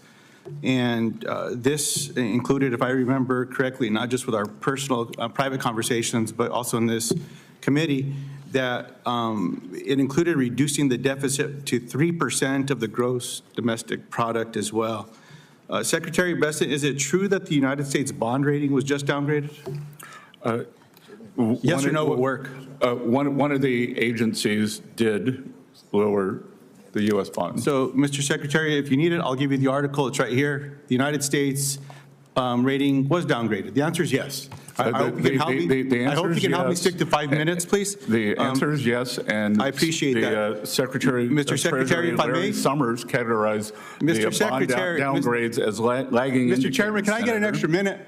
Can we tell the witness to please work with us on this 5-minute thing? No, let's just please keep moving quickly. Please work with me on this, sir, so we can get through this as quickly as we can. Yes or no, is it still your goal to reduce the deficit to 3% of GDP? As I said, something that starts with a 3 by the end of President Trump's second term. Is the answer yes? That would be a yes. Appreciate that. Yes or no, did the nonpartisan Congressional Budget Office report that the so-called big, beautiful bill would add $2.4 trillion to the deficit? The CBO did that and added 2.8 of tariff income. Appreciate that. Well, we'll get there. Yes or no, does adding $2.4 trillion to the deficit advance your goal of reducing the deficit to 3% of GDP? I think that's the false statement, so I'm not going to answer it. You disagree with the CBO score? Aggressively. Huh? Well, here's a CBO score. If you want to see it, I'll give it to you. Okay, and what I'm not sure. Yes or no? I'm not sure how you responded to the CBO score and Larry Summers' warning on the budgets that were passed 2 years ago. Mr. Secretary, yes or no? Is it still your goal to reduce the deficit to 3% of GDP?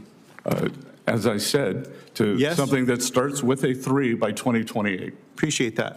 The Republican tax scam also steals $800 billion from Medicaid, almost $300 billion from the Affordable Care Act. Yes or no, will that impact Americans' health care benefits? Again, it doesn't give a yes or no answer.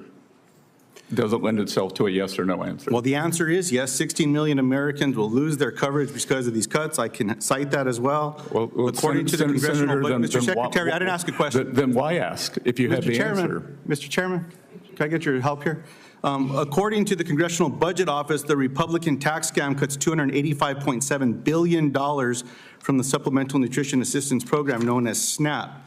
Yes or no? Will those cuts make it easier for children, veterans, seniors, folks with disabilities, parents, and grandparents to put food on the table? Again, that does not lend itself to a yes or no answer. You seem to have the answer, so I'll just take it from you. Well, Mr. Bessent, the American people have told everybody here that's not a billionaire that the answer is no. I'd invite you to come on down and visit some of these food banks. The American people told what they wanted on November 5th. You know what folks back home are saying, Mr. Bessent, that they voted for this president and said this is not what they signed up for. Well, he promised he would not touch our Medicaid. He promised he would not go after Medicare. He said to all the folks over here that have a vote, keep your hands off the nutritional food programs. And you know what they've done? The exact opposite, sir. You know the truth. The American people just want the truth, Mr. Secretary. Sir, let me go on here. You get to have another referendum in 2026 let me go on here, and though, 2028. Mr. Secretary. Let me go on here. Let me ask you about the tariffs, since you brought that up as well. Do you believe that the tariffs are going to cover the cost of the big, beautiful bill? I believe, again, you seem to like CBO scoring, so CBO scoring says $2.8 trillion of tariff income. Well, surprise, surprise, Mr. Secretary, this is not from CBO, this is from a conservative think tank. They say no, that's a lie. Mr. Secretary, I think the American people just deserve the truth here. Like, that's all that we're trying to get at here. Sorry to be so abrupt with this line of questioning here. Let's just be honest with folks so that they can plan their lives out. People that are on Medicaid, Medicare beneficiaries, or on food programs, let's just be honest with them so that they can make plans. The farmers and ranchers who entered into contracts a year ago that had that pulled out from under them, be honest with them so they can plan. All these small businesses, that's all we're asking. Thank you for the time, Mr. Chairman. Thank you. Senator Warnock. Thank you very much, Brother Chairman. Secretary Bessent, Georgians are deeply worried about the economy. Costs continue to skyrocket for families. Markets are volatile. Investors are dumping U.S. Treasuries. The warning lights in our bond market are flashing, and Moody's just downgraded our credit rating for the first time in over 100 years. While this administration's tariffs policies are largely responsible, the $30 trillion national debt is still the biggest long-term threat to our economy. Just last year, we paid nearly $1 trillion in interest on the debt alone, more than the federal government spent on educating and feeding our children. Secretary Bessent, are you concerned about the trillions this Republican tax bill will add to the debt? I am concerned about the stock of debt that we inherited. And the Senator, I'm going to have to correct you, costs have not skyrocketed. We had the first decrease in inflation in April. The inflation numbers this week were 0.1%. 0.1%. Markets are up on the year in the U.S. Tariff income is substantial. And the U.S. is the only major bond market where the 10-year yield, the 10-year yield is lower now than it was on January 1st. You don't agree? Not Germany, not Japan. Sir, you don't agree that this is going to add trillions to the debt? I didn't say that is your testimony. I think I heard it earlier. I'm looking at numbers from the right-leaning tax foundation, which says the bill will increase the debt by $1.7 trillion. That's the right-leaning tax foundation that says that. The Conservative Committee for a Responsible Federal Budget says that the cost is up to $5 trillion, and the nonpartisan CBO, which has served as an inconvenient reality check for both parties, says that the bill will cost $3 trillion. No, sir, it says 2.4, and it also says there'll be 2.8 trillion of tariff income. So they all agree that this is going to add trillions of dollars to the national debt. Here's the thing. I think most Democrats, including me, support extending the 2017 tax cuts for the middle class and for the working class. In fact, I think we should go further than this Republican bill on the child tax credit. You talked earlier about children. I think we ought to center children. We ought to take on child poverty in this country which we did when we passed the expanded child tax credit. We are just not willing, I'm certainly not willing, to cut 16 million people, up to 16 million people off of health care and explode the debt to give tax breaks to millionaires and billionaires. 71% of the people on Medicaid in Georgia are children. 71%. If we extended the tax cut for those making, for everybody except those making over $400,000, we wouldn't have to be kicking all of these people off of health care. We wouldn't have to have these huge cuts. Senator, Let me finish. I will. Well, let me finish. We wouldn't have to cut all of these people off of SNAP. We wouldn't have to cut all of these people off of health care if we would extend the tax cuts for everybody except those making over $400,000 a year. Now, that is what Congress should do, and I think that's what it did when it was extending the Bush tax cuts in 2012. It was a bipartisan deal, reasonable, cut taxes for everybody except the wealthiest Americans. Secretary Bessent, if Republicans fail to pass their big ugly bill, would you be willing to work with Congress on a Plan B bipartisan tax bill, one that extends the Trump tax cuts for everybody but the wealthiest, so that we don't have to kick 16 million people off of health care and take food from hungry children? Well, sir, I believe the bill will pass, and I believe that everything you've talked about decimates small business, and one of the reasons that we have seen Main Street not flourish is the lack of certainty, because the propensity of small business owners make more than $400,000, and they file through the 1099 program, so they could be in the 800 to 1.5 billion range. I want to see small business flourish, not more government dependency, Senator. I think kicking 16 million people off of health care is a drag on the economy. It's a drag on small businesses, and I can quickly tell you that in Georgia, where they're doing this work reporting requirements program, and that's what it is, it's reporting. They're not incentivizing work. They're kicking people off of health care. Most of the costs have gone towards the administration of the program.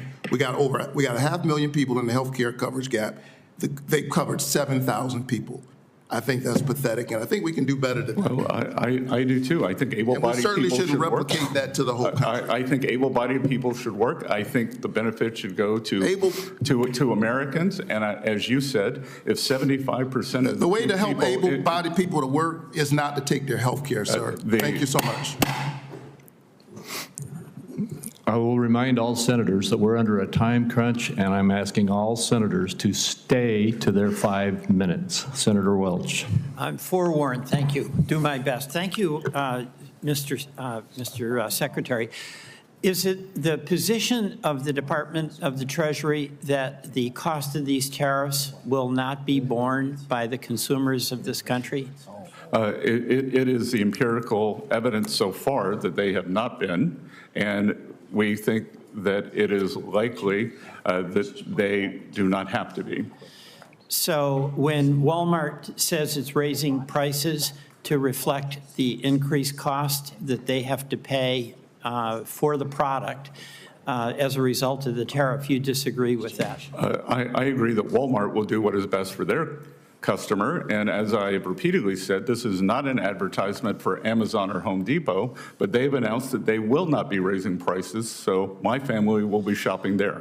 So when I talk to a manufacturer in Vermont that has 300 employees, and they are now paying more for steel and aluminum components, and they tell me with their margins that they will have to increase the price to the ultimate consumer. You disagree with that manufacturer from Vermont? I agree that the economy, or believe that the economy is a diverse ecosystem, and for the manufacturer you're talking to in Vermont, that there will be price decreases elsewhere, and that I was at a rally in Pittsburgh, and there will be more steel jobs. Well, that's a different issue. I'm talking about who's going to pay the price if there's a 50% increase in the tariff. Senator, thus far, that the critics of the tariffs, first we heard there's going to be a terrible recession and the economic numbers have been robust. And then we heard there's going to be great inflation, and the inflation numbers overall are 0.1%. Right, but my question, I'm a manufacturer, or I'm a farmer. I'm paying 25% more for fertilizer. My margin is tiny, 3 or 4%. And me as a farmer producer have to pay more for my inputs. You're telling me that I have to eat that cost, and I am not going to be absolutely required for my own survival to increase the cost to reflect the tariff that I pay. Senator, I am happy to send you 2 articles, one from the Wall Street Journal, one from a Bloomberg columnist admitting yesterday that he has been surprised by the lack of inflation in the system, and the Wall Street Journal article saying, and this has been my supposition, that the Chinese business model is full of state subsidies. They do not care what they pay. It is a jobs program, so they will eat the tariffs. Well, the farmer, the farmer I'm talking about is buying fertilizer from Canada, not from China. So I'm hearing you, and basically you're saying everything's going to be fine because the folks on whom the tariffs are imposed are going to eat that additional cost and not pass it on to the consumer. That's what I'm hearing you say. Or the fertilizer producer in Canada will eat it to sell to your farmer. And I think it's very... We'll see. I get it. We disagree on that. Yes, but thus far the empirical data is with me. All right. This is sort of pretty hopeful on your part, and I'd say not particularly realistic. Second thing, one of the things that Vermonters are telling me, and everyone from farmers to businesses, is they need some stability and predictability. You'd agree with me that predictability and stability is absolutely essential for the well-being of an enterprise. That's why I'd encourage you to vote for the tax bill and give great stability and predictability for taxes. I'll take that advice under consideration, as they say, Mr. Chairman. But let me ask you this: predictability and predictability. The Trump tariff timelines, February 1, executive order, 10% on China, 25% on Mexico and Canada. February 3, 30-day pause on 25% tariffs from Mexico and Canada. February 10, 25% tariffs on steel and aluminum. March 4, an additional 10% on China, 25% on Mexico and Canada. This goes on and on. 22 different tariffs. And it looks like the president wakes up, kind of checks his mood, and changes the tariff regime. And I've talked to manufacturers where they've had products coming in to a port, and if they arrive on Monday, they're cool. If they arrive on Wednesday, it's going to cost them another $75,000. Just in terms of implementation, 22 different tariffs over the course of a few months. Good. Does that help? I'm mindful. This will be my last question. Yeah, I'm just saying, Senator, if you're familiar with game theory, it's called strategic uncertainty, and it's also called negotiations. 13 days ago, on a Friday, President Trump threatened the EU with 50% tariffs. The EU was not negotiating in good faith. Within 10 hours, we had calls from 5 European leaders and a call with Ursula von der Leyen. So you may call this a flip-flop. I call this a negotiating strategy, and this is the way negotiating strategies work. The Vermonters call this pretty painful, and it's a way to run their business. Thank you. Thank you. And again, I'll remind all senators we are under a strict 5-minute time frame for each senator. Senator Daines. Chairman Crapo, thank you.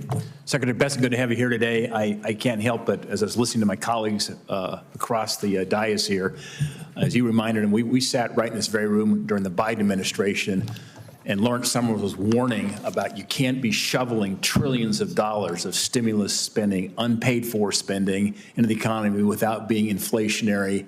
Summers called it right. We called it right. They got it wrong. And that same CBO that got it wrong then is getting it wrong right now as it relates to this current battle we're facing on this amazing bill that will stop the largest tax increase in American history and will make some of the largest cuts, true spending cuts, to this runaway spending of the federal government in American history.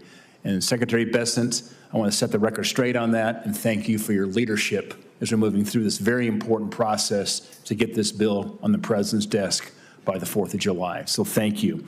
I want to talk a bit and dialogue on the China negotiations. You've been grateful for your leadership working through this tough negotiation right now with China. You've played a very active role in the ongoing trade negotiations.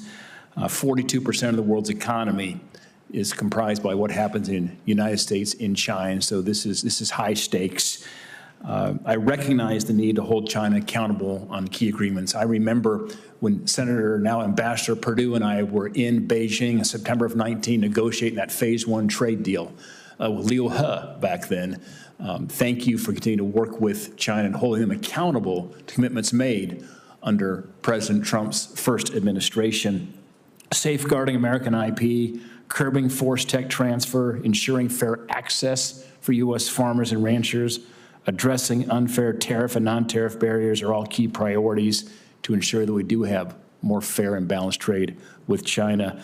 I want to thank you for the recent de-escalation on tariffs as you reached that Geneva consensus, as well as the President's efforts to bring China to the negotiating table. I truly hope these talks will continue and both sides hold up their end of the bargain. Secretary Bessent, what do you see as the next steps? You're right in the middle of this negotiation to secure a comprehensive deal with China that puts U.S. farmers, U.S. manufacturers, and consumers on a level playing field. That's, in my mind, one of the single most important economic questions of the next few years. Will there be a continued decoupling between the world's two largest economies, or is it possible to rebalance together? Senator, President Trump would like the U.S. economy to rebalance toward greater manufacturing, bring down the trade deficit. The Chinese continue to add manufacturing capacity. Currently, they are 30% of global capacity, up substantially since 2020. Under the cover of COVID, they increased capacity. They are in the midst of a substantial real estate downturn. Some would call it a crisis.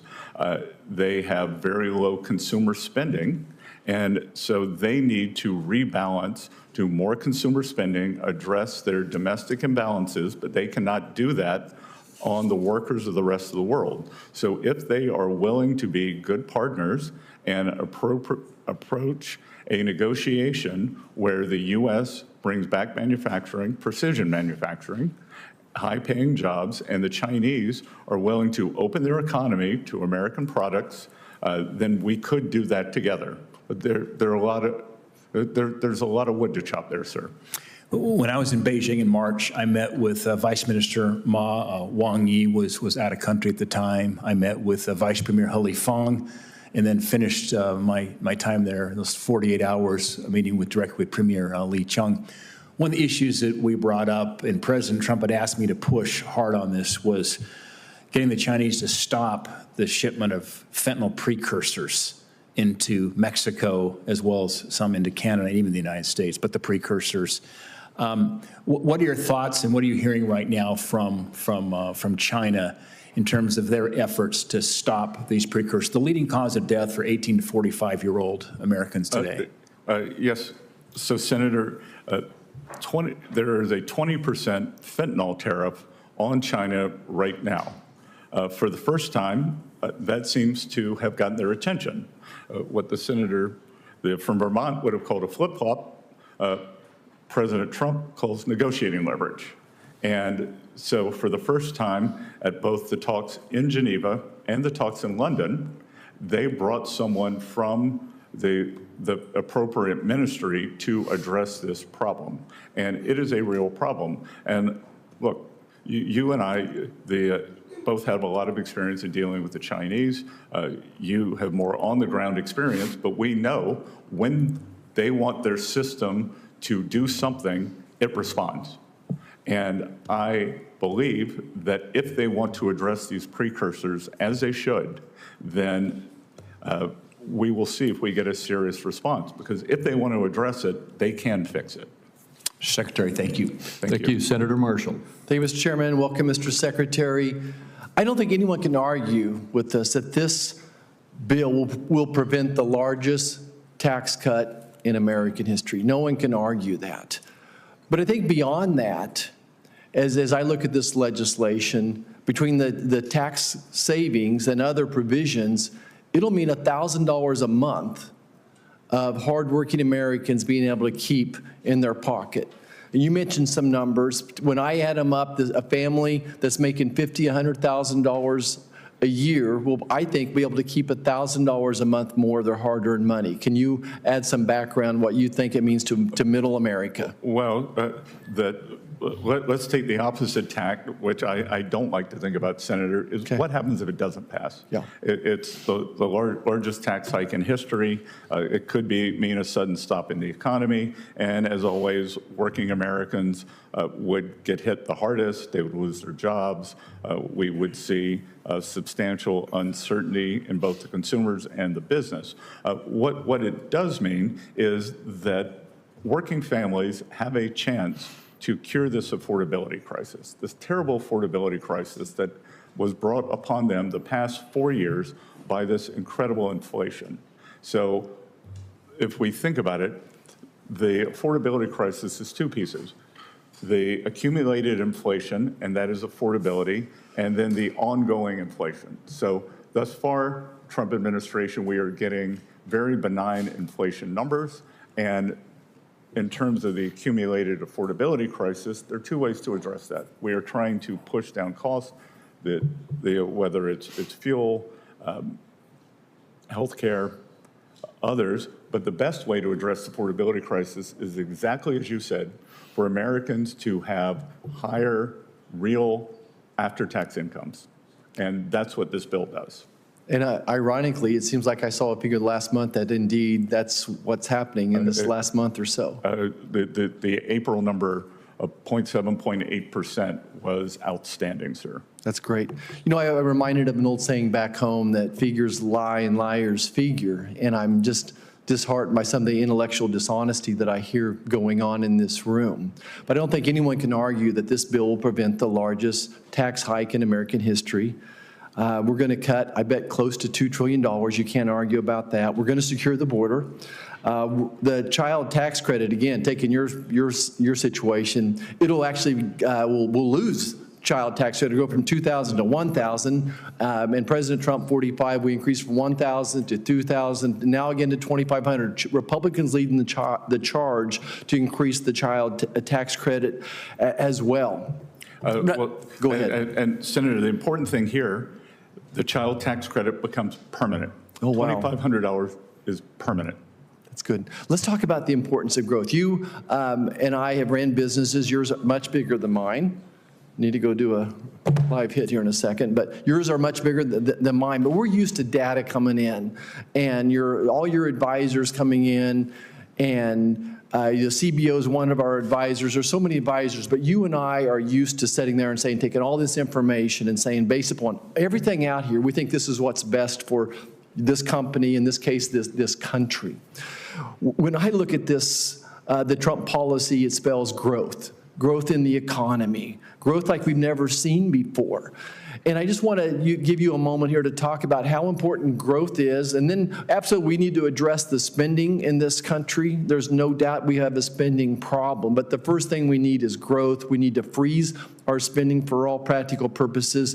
Again, recent numbers, I think, have been pretty good as far as growth of the economy. How is this bill going to impact the growth of the economy of this country?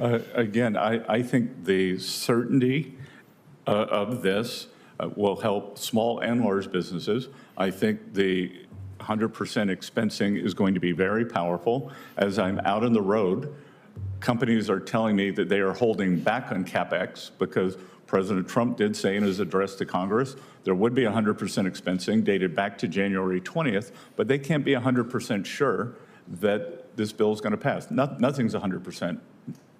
Especially in this town until it's done. I'm highly confident, and I think that we could see a CapEx boom here. Great. Thank you, Mr. Chairman. I yield back. Thank you. Senator Young. great to see you, Mr. Secretary. I know you're quite busy. And so I'd like to dive right in and start asking you about tariffs. Wall Street Journal says today, and what was a somewhat critical editorial, that they encourage a smarter trade strategy. A smarter trade strategy would be to work with allies as a united front to counter China's predatory trade practices. Instead, the administration has used tariffs as an economic scattergun against friends as well as foes. They say, I'll give you an opportunity to respond to this, Mr. Secretary. There are more than 140 countries that count China as their top trading partner. And of course, China has a massive domestic market and great productive capacity. And so they have a measure of leverage. And there is this dynamic that if we use tariffs, but not as part of a larger strategy, working with allies and partners, that we could be stealing market share from one another. And China will continue to manipulate prices. They will make dependency on their economy hard to reverse. And the alternative would be maybe what the Wall Street Journal proposes, which is we unify large economy, democratic countries, unify and collectively apply a lot of pressure vis-a-vis state capitalist countries, China in particular, to bring them into a position of better behavior. I feel like that there's something to be said for the strategy that they encourage. And the argument would further be, I'll elaborate on it, that if you don't adopt that sort of strategy, you just end up increasing input costs for many of our manufacturers in the near term, and behavior doesn't really change. What say you to this line of critique? Thank you for this, Senator. Look, I think this is a multi-step process. Our allies have also taken advantage of us. I would say that the EU has been very intractable in negotiations. I had a back and forth with the EU official who said, well, your tariffs are terrible. I said, really? Then why do you have a 10% car tariff on us? And when we look at these things, we have many of our allies, including Canada, is about to enact a retroactive digital tariff, digital service tariff, because we have the greatest, really the only outside of China internet companies in the world. So they see a big pool of money. So we will deal with our allies. I warned my sister I was going to say this today. My sister and I fight all the time, but we iron it out and then move forward. That we will iron it out with our allies. When we put up the tariff wall on China, yes, I told our allies, especially the Europeans and the Canadians and the Australians, this merchandise is going somewhere. Get ready for it. Yes. And unfortunately for them, I was right. So Mr. We are using the OECD, which China is not a member of, and we will see if China can be a reliable partner. So I think it's a two-step. Do trade deal, get the deals, get fair trade with our allies, and then we can worry about China. Yes, yeah, that's exactly it. And then you can worry about China.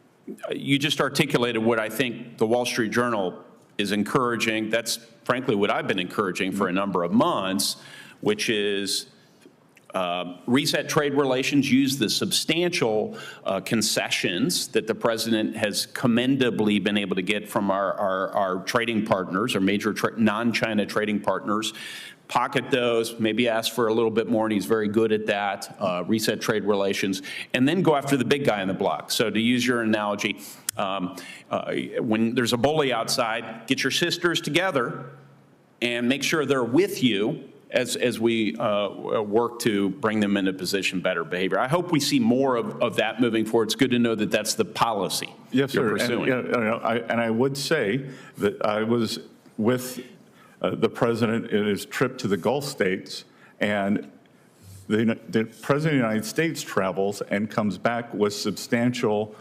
investment commitments from Saudi Arabia, from UAE, from Qatar. When the Chinese leader travels, he has to give money out. So the Chinese can only buy friends. The Americans have inbound investment, and we want to keep with this bill to make this the best location. Yes, and we also want to make sure that as we ask for concessions from our friends, that we don't alienate them. This is always a balance, right? So they'll continue to come with bags of money and invest in the United States, knowing that it's not only financial incentives that drive them to invest in the U.S. and partner with us. I'm already a minute past my time. It's funny how this happens. Thank you for indulging me, Chairman. And you're in deep trouble. Yeah. Senator Cortez Masto. Thank you, Mr. Chairman. Mr. Secretary, there's no doubt we've had this conversation. Your fiscal policy is quite unconventional.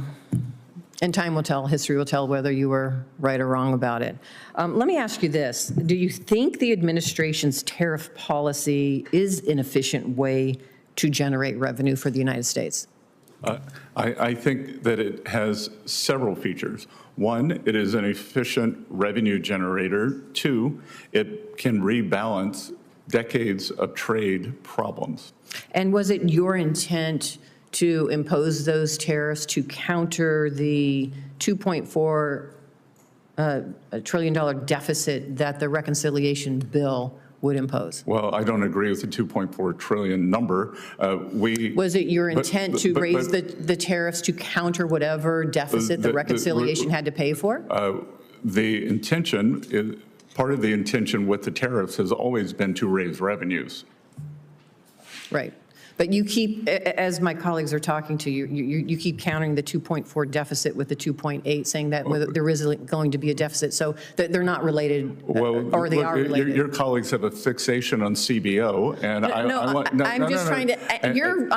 Listen. I don't want to get in an argument with you. I'm just using your own words. I'm not here to argue with you. I'm just trying to understand what you're saying. So it doesn't matter. They're not related.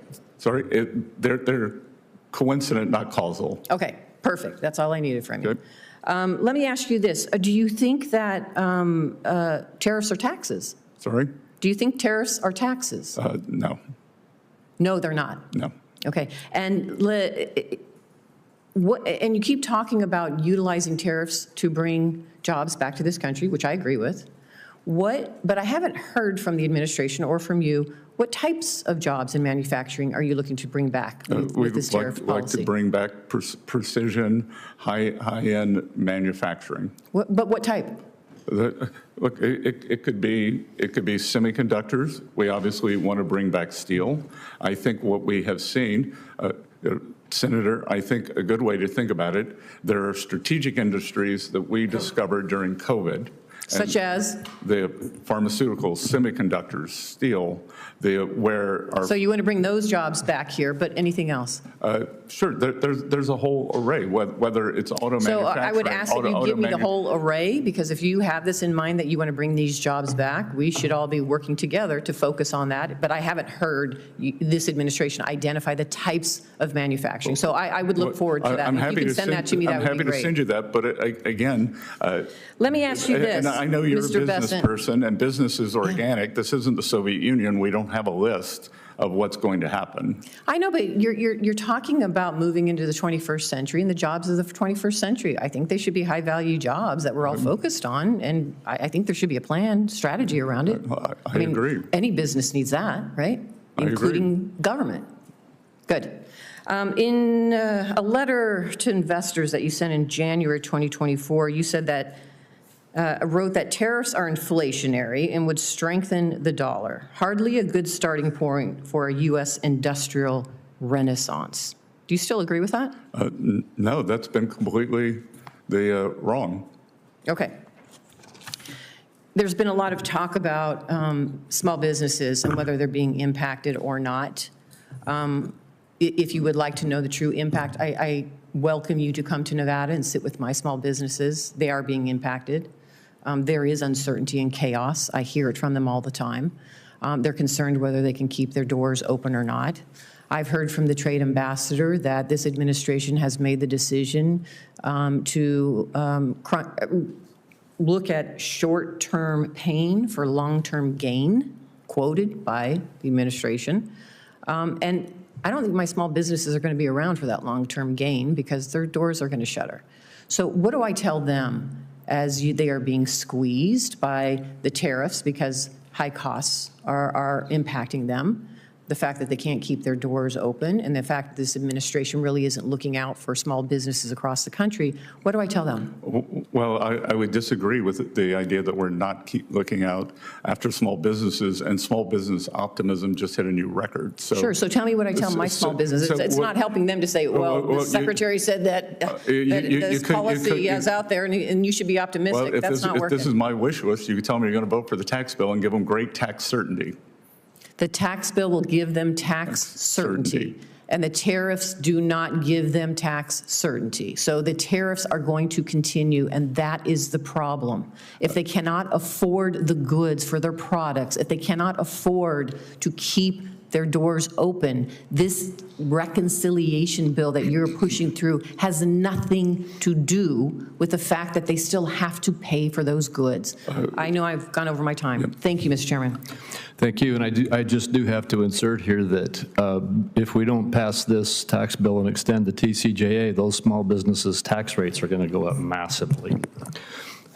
I understand that, Mr. Chairman, but we also have to recognize they're also going to lose access to their health care, and their health care costs are going to go up as well. Well, we'll argue on that one. Senator Sanders. Thanks, Mr. Chairman. Thanks, Mr. Bessent, for being here. Help me out here. My understanding is the Trump administration has, I think, 13 billionaires in office right now, leading government agencies. Is that about right, do you think? I have no idea, Senator. I think that's what the number is. Do you think it's a coincidence, given the large number of billionaires in the Trump administration, that this particular piece of legislation would provide $235 billion in tax breaks to the top 0.2% by expanding the exemptions in the estate tax? Senator, I will tell you that when the 2017 Tax Cuts and Jobs Act passed, my tax rate went up. Well, I don't know your exact situation, but I can tell you. Tell me about how many people do you think are in the top 0.2%? Sorry? Number of people in the top 0.2% who would benefit from this particular $235 billion tax break. Well, the top, I know the top 10% is right. now paying 7%. That's not the question. My question is, why do you think at a time of unprecedented income and wealth inequality, when people like yourself economically have never, ever had it so good, why do you think it's a good idea to cut Medicaid for low-income and working-class people by $700 billion to give $235 billion in tax breaks to the very, very, very richest people in this country, perhaps a few hundred families? Please justify that and tell me about that. Well, Senator, I don't know, but the Democrats had the trifecta, and there was no tax increase or wealth tax on billionaires. You choose. I'm not talking about a tax. You chose not Mr. to do Bessent, I am not talking about a wealth tax. Explain. A few hundred of the wealthiest families in this country, $235 billion tax break. Explain to the American people why you think that's a great idea. I think that this will increase small businesses substantially. That most small businesses, they are... Has zero to do with, come on, you're smarter than that. This is the top 0.2%. This is not a mom and pop store. These are multi-billionaires, and the savings go to their kids after they pass away. This is nothing more than a gift to billionaires in this country. Well, sir, that's just not correct, because the top 10% paid a bigger share of taxes after TCJA. I'm talking about one provision in this. I don't want to argue with you about taxes in general. One provision, few hundred families, $235 billion in tax breaks. You can't justify that because morally it is totally unjustifiable. Let me ask you another question. If you guys want to cut $1 trillion in Medicaid and the Affordable Care Act. The estimate from CBO, I believe, is that over 15 million people lose their health insurance. Yale University and the University of Pennsylvania estimated that when you throw that many low-income and working-class people off of health care, some 50,000 people a year will die. Tell me why you think it's a good idea to give tax breaks to billionaires and allow 50,000 low-income and working-class people to die unnecessarily? Senator, first of all, that's overstated by 5.1 million. That is not attributed to this bill. It is simply It's a combination. That's true. No. You all had a scheduled expiration of Obamacare subsidies, and you did not extend that when you were in charge. 5.1 million. 1.4 million illegal aliens on Medicaid. All right, and there are work requirements. And our goal is to get more money to children and mothers. Really? Your goal is to get more money to children, and working people. Really? Come on. Do you know how many people, and I was surprised to hear this, I don't know if you know it or not, how many people lose their jobs every year, quit, or get fired or whatever? Do you have any idea? Well, there's something called the quits rate, and so when the job market is strong, more people quit. But yeah, I was surprised that I just researched this. I don't know. Do you happen to know?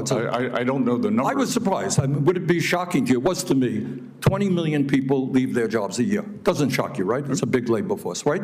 Yep. So somebody leaves the job, maybe they move, maybe something happens in their lives, right? We have a lot of transition in the labor market, correct? Maybe they get a better job. Right, exactly, maybe they do. Or maybe they have to stay home, their wife gets sick, whatever, we don't know. But 20 million people lose their jobs in a given year, leave their jobs in a given year. Are those people lazy? What happens when I leave my job and maybe I have to move to another state to take care of my ill mother? And I desperately need Medicaid. Am I too lazy now to be able to get Medicaid? I think that's a mischaracterization of the work requirement. Really? Well, I'm not quite so sure it is. I don't.